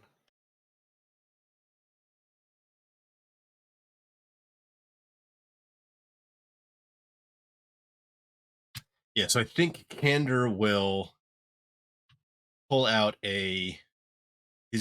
he'll move to like reach into his pouch, and I think um he'll pull out one of the silvers that probably on the top, because they just grabbed it out of the taken it from the goblins, and he'll take it out one, and he's kind of looking at the goblin, to almost like watching it to see like what its initial reaction is as he pulls out the silver coin.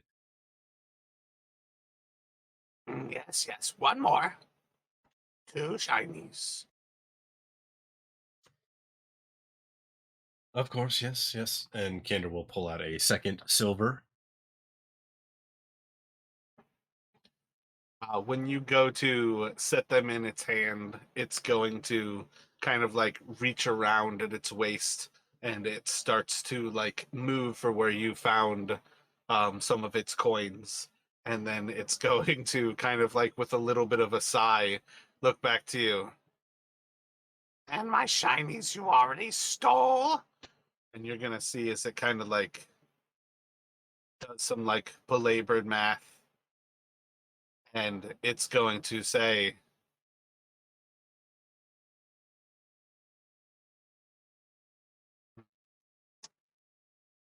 feel like for what it's worth, it's just going to ask for 8 more. I always hate counting with goblins because I think it's hilarious to like not have goblins be very good at counting.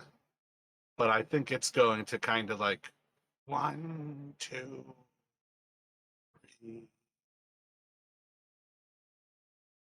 3, 4, and it's eventually going to get to 8, where it asks for 8 more coins.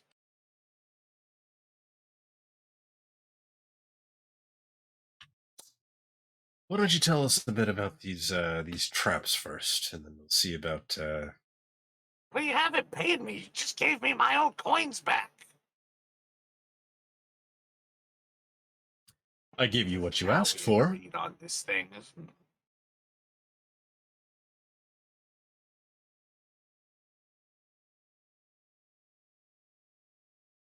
The stream is the trap inside. You walk in the stream bed, you're in danger. All right, and what are those we heard? Were those dogs, wolves, growling?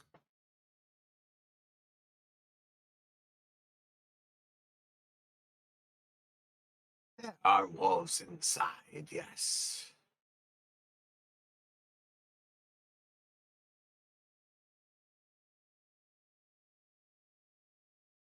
How about once we do get in there?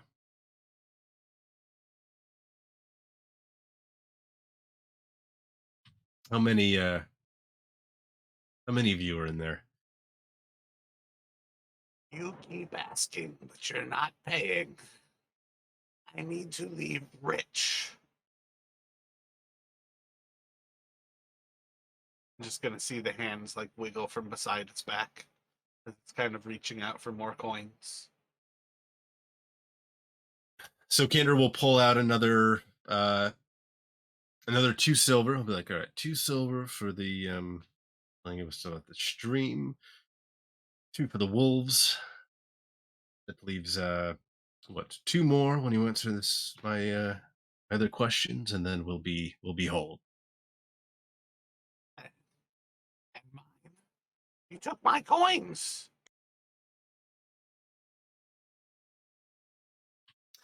Right. These are some of them back. You'll get the rest, and then you'll have a couple extra, courtesy of us, for that little bump on your head there. But all in all, I think you'll agree it could have been worse for you. Unbind my hands. Once we're all done here, we can take care of that. You changed the story. You won't pay me my coins. You've taken mine. Pay me the coins. Unbind my hands. Your word doesn't seem worth trusting. You'll just kill me.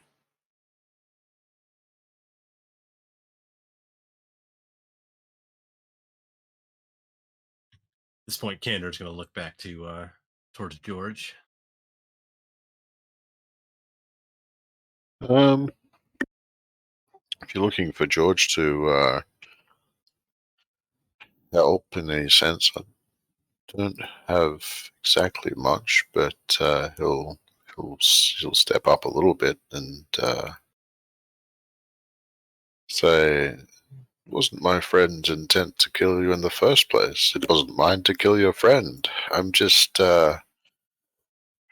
dealing with some stuff right now. I have things I don't understand. Anyway, best we just try to get along, and we'll let you go, and you can live in this nice scenic, great place for fish. How are the fish here?"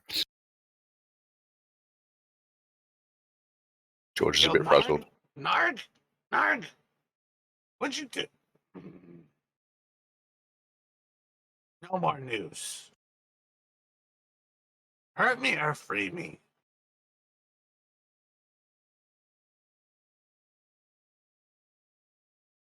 Which would you prefer?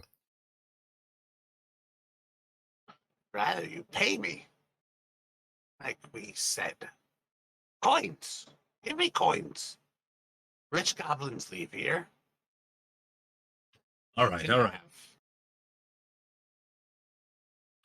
Last question. Answer this for me. My friend here will take off those shackles. We'll give you back the rest of your coin. You can be on your way, and hopefully we'll never see each other again. Fair enough?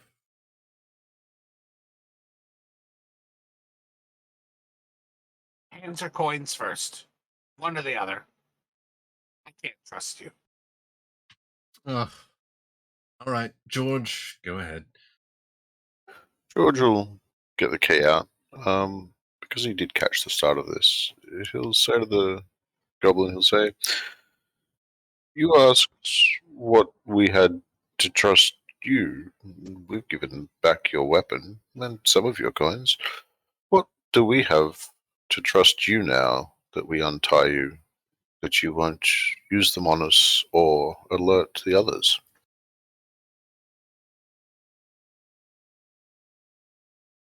I've not yelled out. I've not reached for my dagger. Is not my weapon. As he looks at like the short bows that are kind of pulled off and around. I asked only for what it would take to live when I leave this place. You want to get me to give you information? I have to live. I can't trust I can't live. Okay, so George will put the key in the lock and he'll go, "Look, I'm going to turn this key. I'm going to uncuff one wrist and then I'll uncuff the other. I will pull it away from your wrists and I will step back." And that's pretty much what George will do. Not gonna feel any tension while you're like unlocking it. Once you're kind of like clear and away from him, he's gonna slowly like move his wrists like back around to the front of his body. He's not making any fast movements, and you'll see as he kind of like rubs them, and then one of his hands is gonna go to his temple as he kind of rubs his head where Candor like bopped him on the head, and he'll look back to you. The rest of my coins, two more. What was your question? Now, back on the road, and Kendall kind of described like where they've come from, with the site of the ambush. Um, Looked like they'd been dragging some things back here with you. Tell me what you know about that. Then our business will be concluded. Get the rest of your coin, and as I said, you'll be free to leave. We have one of yours.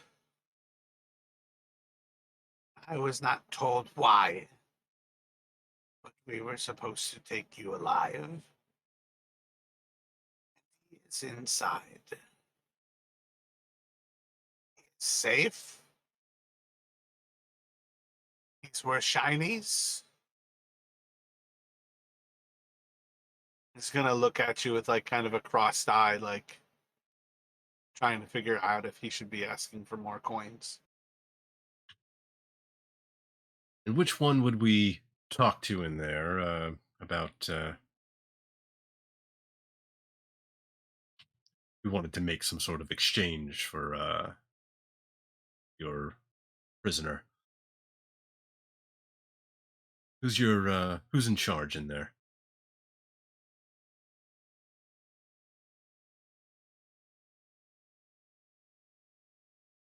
He's just gonna reach out with a hand. My coins. Just two.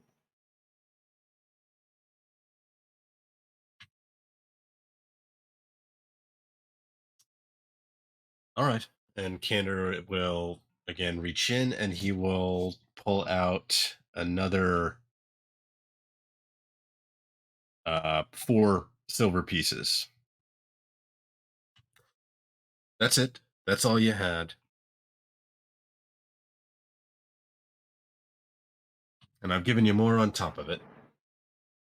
He's gonna look at you, look down at his coins.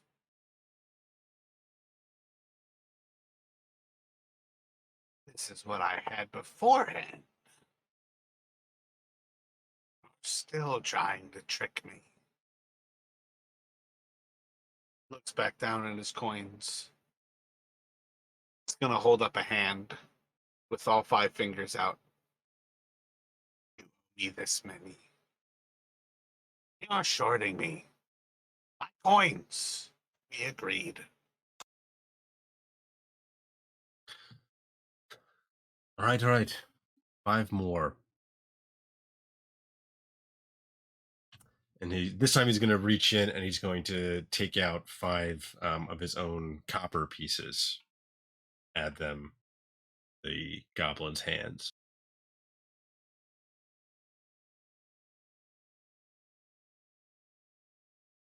There. See, you've gotten all yours, and now you've got 5 of mine. He's gonna bite down into one of them.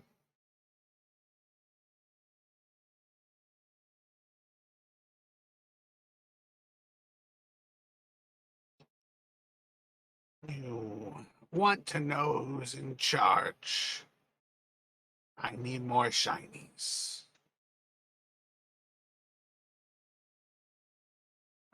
And he's going to kind of looking down to his like waistcoat, where he's like putting these coins into his little pouch, like right off his waist.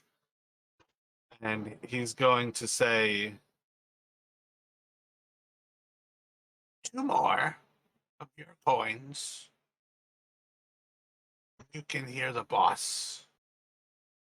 George might butt in slightly here and say, I thought the deal was you answered the questions if we freed you. I'm happy to have my manacles back. These have many old memories attached to them, but for someone that said we were breaking deals, it sounds like maybe you're now breaking deals. I said you changed the coins. Manacles or coins first. You still owed me both. Show that you were going to free me or show that you were going to pay me. I was just asking. I've dealt with you. You dealt with me. We can go our ways. You want to know the boss? More coins.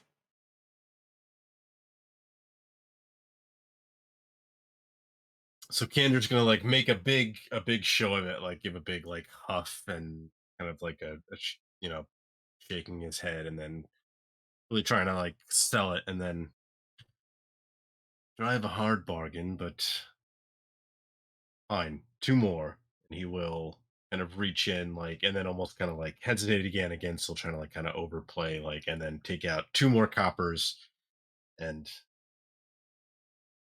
place them into the goblin's hands. I could tell you the goblin boss or the boss of the cave.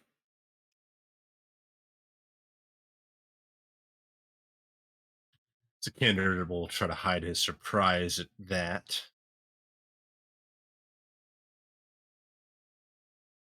And he's going to be like winking over towards George. Like, now I'm changing the rules. George winks back, but you're not entirely sure he's gotten the point.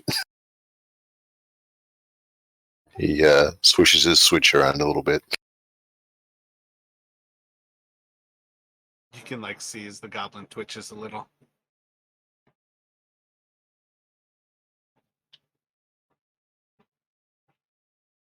It's gonna hold up all 5 fingers, look back, dropping 3 fingers. He's gonna say, 2 more for both of their names.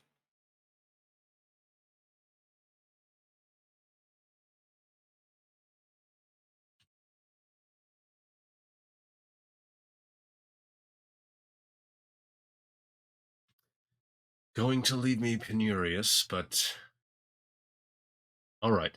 2 more. Tell us both. And tell us how they get along. Gonna pop back up to 5 fingers. He's just kind of like wiggling them at you. Candor's going to counter with 3. It's going to hold up 3 fingers. Try to give a stern glare. 2, 3,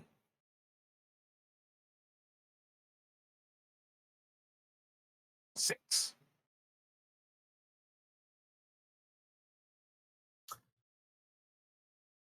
All right. Done. And Candor will indeed reach in and pull out 6 more coppers from his pouch. So he's just going to kind of like looking over these coppers. You're gonna see as he like chuckles a little bit as he puts them into his pocket. And then he's going to kind of looking back up to you all, and he looks back over at George, and he kind of like comes back to Candor, and he's like, Mishto, is the goblin in charge? We watch over your prisoner. Clark is in charge of the cave and benefits from all things.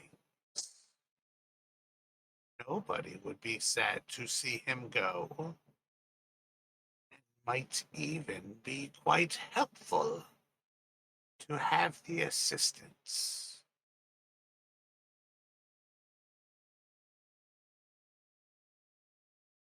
3 more coins. And he's going to hold out his hand. George in the background, just because he's watching all this and seeing a lot of coins happen, looks for other options of barter and picks up a short bow and sort of taps Candor with it and says, "What about we trade with this?" And then arrows. We've given him one weapon, and I mean, if he intends to survive out here, I've seen the huntsmen of the village come back with many tasty things, but they need these first. We can trade him arrows. They're like meals. Candor will nod and turn back to the goblin. All right, what about it? You give me your bow back and a few arrows, and then we're done. So he's going to say, the bow and 8 arrows. And he's going to hold up 6 fingers. Maybe I should just knock you out again. No. We're good. It's profitable. You're safe. You know Clark. You know Miss Bo. It's good information. Your friend's right. I can live better with a bow. It's not shiny. But it's something.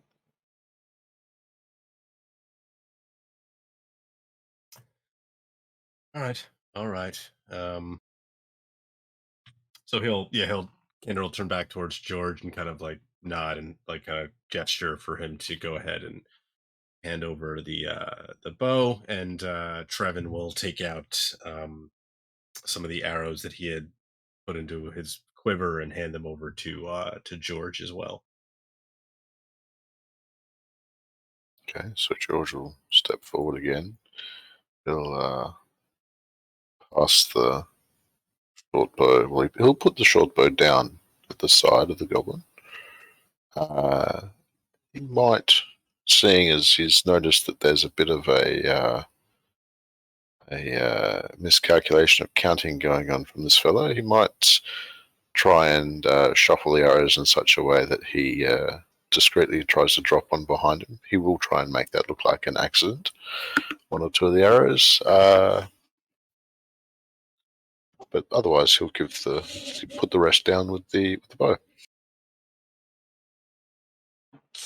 How many arrows are you putting down there? 5? So if I was given, well, it just depends on how many I was given. If I was given the full 8 that was named, then I'll try and drop 2 to bring it down to the 6 that was called. If I was given 6, I'll probably try and drop 1 and bring it down to 5. Yeah, Trevin wasn't paying too close attention, so he just heard 8, so he handed 8 over to George. So I'm going to try and discreetly drop 2. Gotcha. Do a sleight of hand for me here.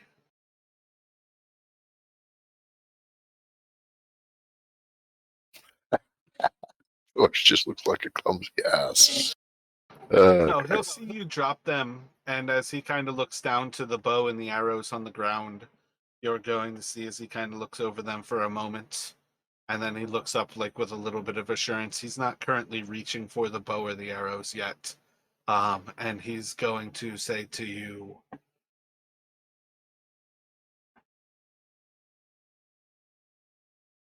"Many paths off the stream.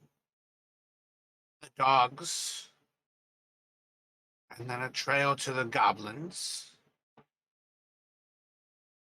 You're all too fat and big to use that. It's meant to kill you." He's gonna kind of like look over, um, and I'm about to insight check you to see if he's given you enough information to call that bow and the arrows his.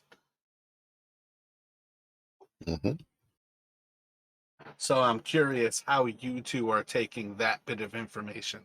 Effectively, that the first uh, kind of like offshoot is to the dogs.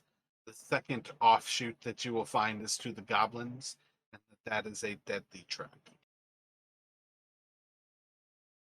Um, George not having any knowledge of goblins, but seeing that I think Canda's been treating this one with a little bit of distrust. George will be a bit distrustful of it, but no history of knowledge. He's going to be basically treating it like another villager.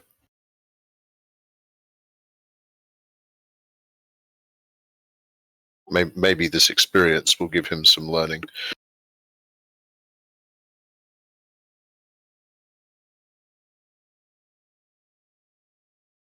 And I'm sorry, what was the question for us?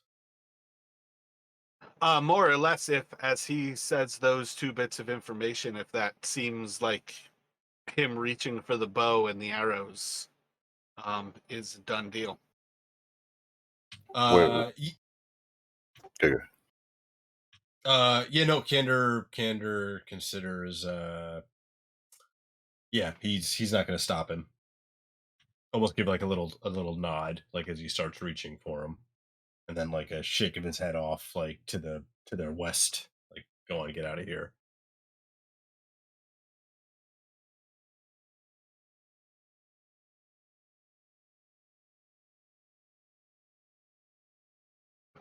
So he'll grab the bow, take the quiver, and you'll see as he kind of like slings it back across his waist,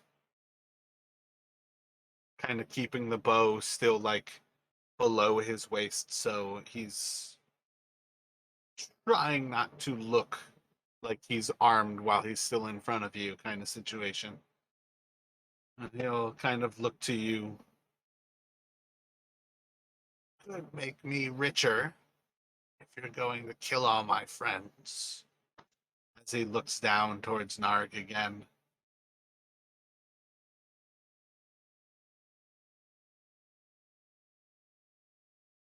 you could have an Arg's dagger to remember him by.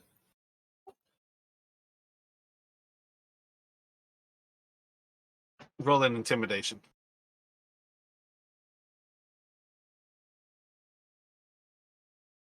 Oof.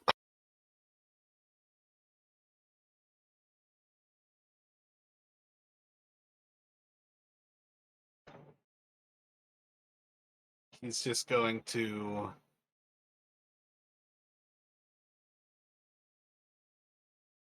kind of looking back towards Narg, looking back towards George and the switch.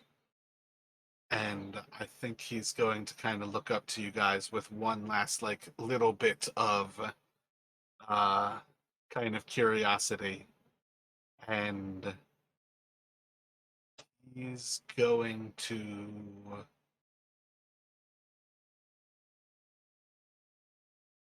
think looking towards you with like one last try for holding out his fingers to kind of motion as he says 4 coins.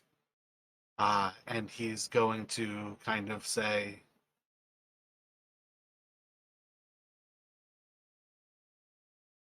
"Well, Clark, bargain with his head. You can take your friend, I'm sure. Get out alive."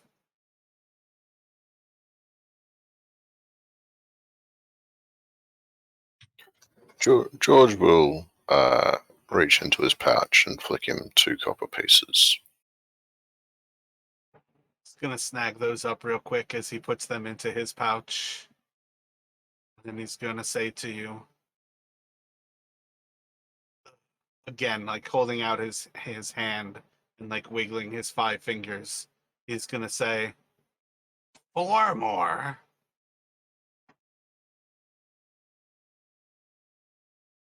The wolves aren't a threat unless you make them a threat. And it's kind of like glancing between the two, seeing if you go for your pouches at all.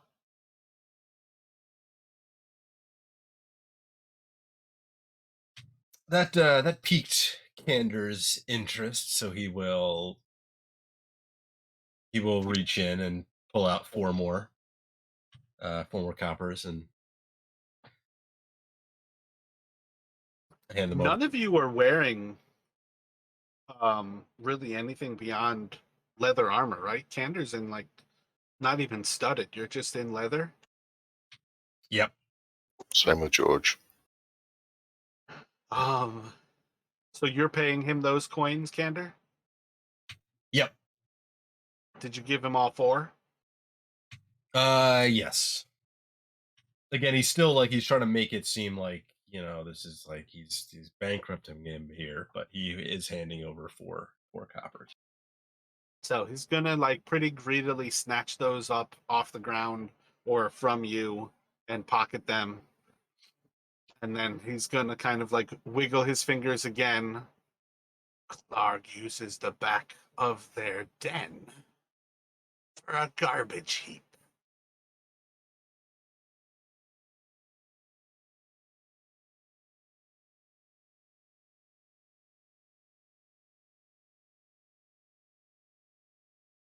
As you see, this doesn't seem as effective or big, but you might be able to squeeze through. Clark cannot.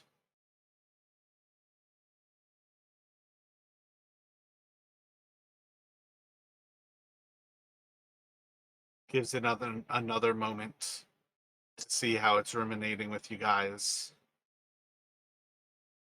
And then after a moment, he's going to leap into the woods, basically off to the west there, and try to make himself as scarce as quickly and as speedily as possible. George will just rub a thumb over the manacles and seem to be reminiscing his own little thoughts before he puts them away, and he's not going to chase or try and perceive where the goblin's going.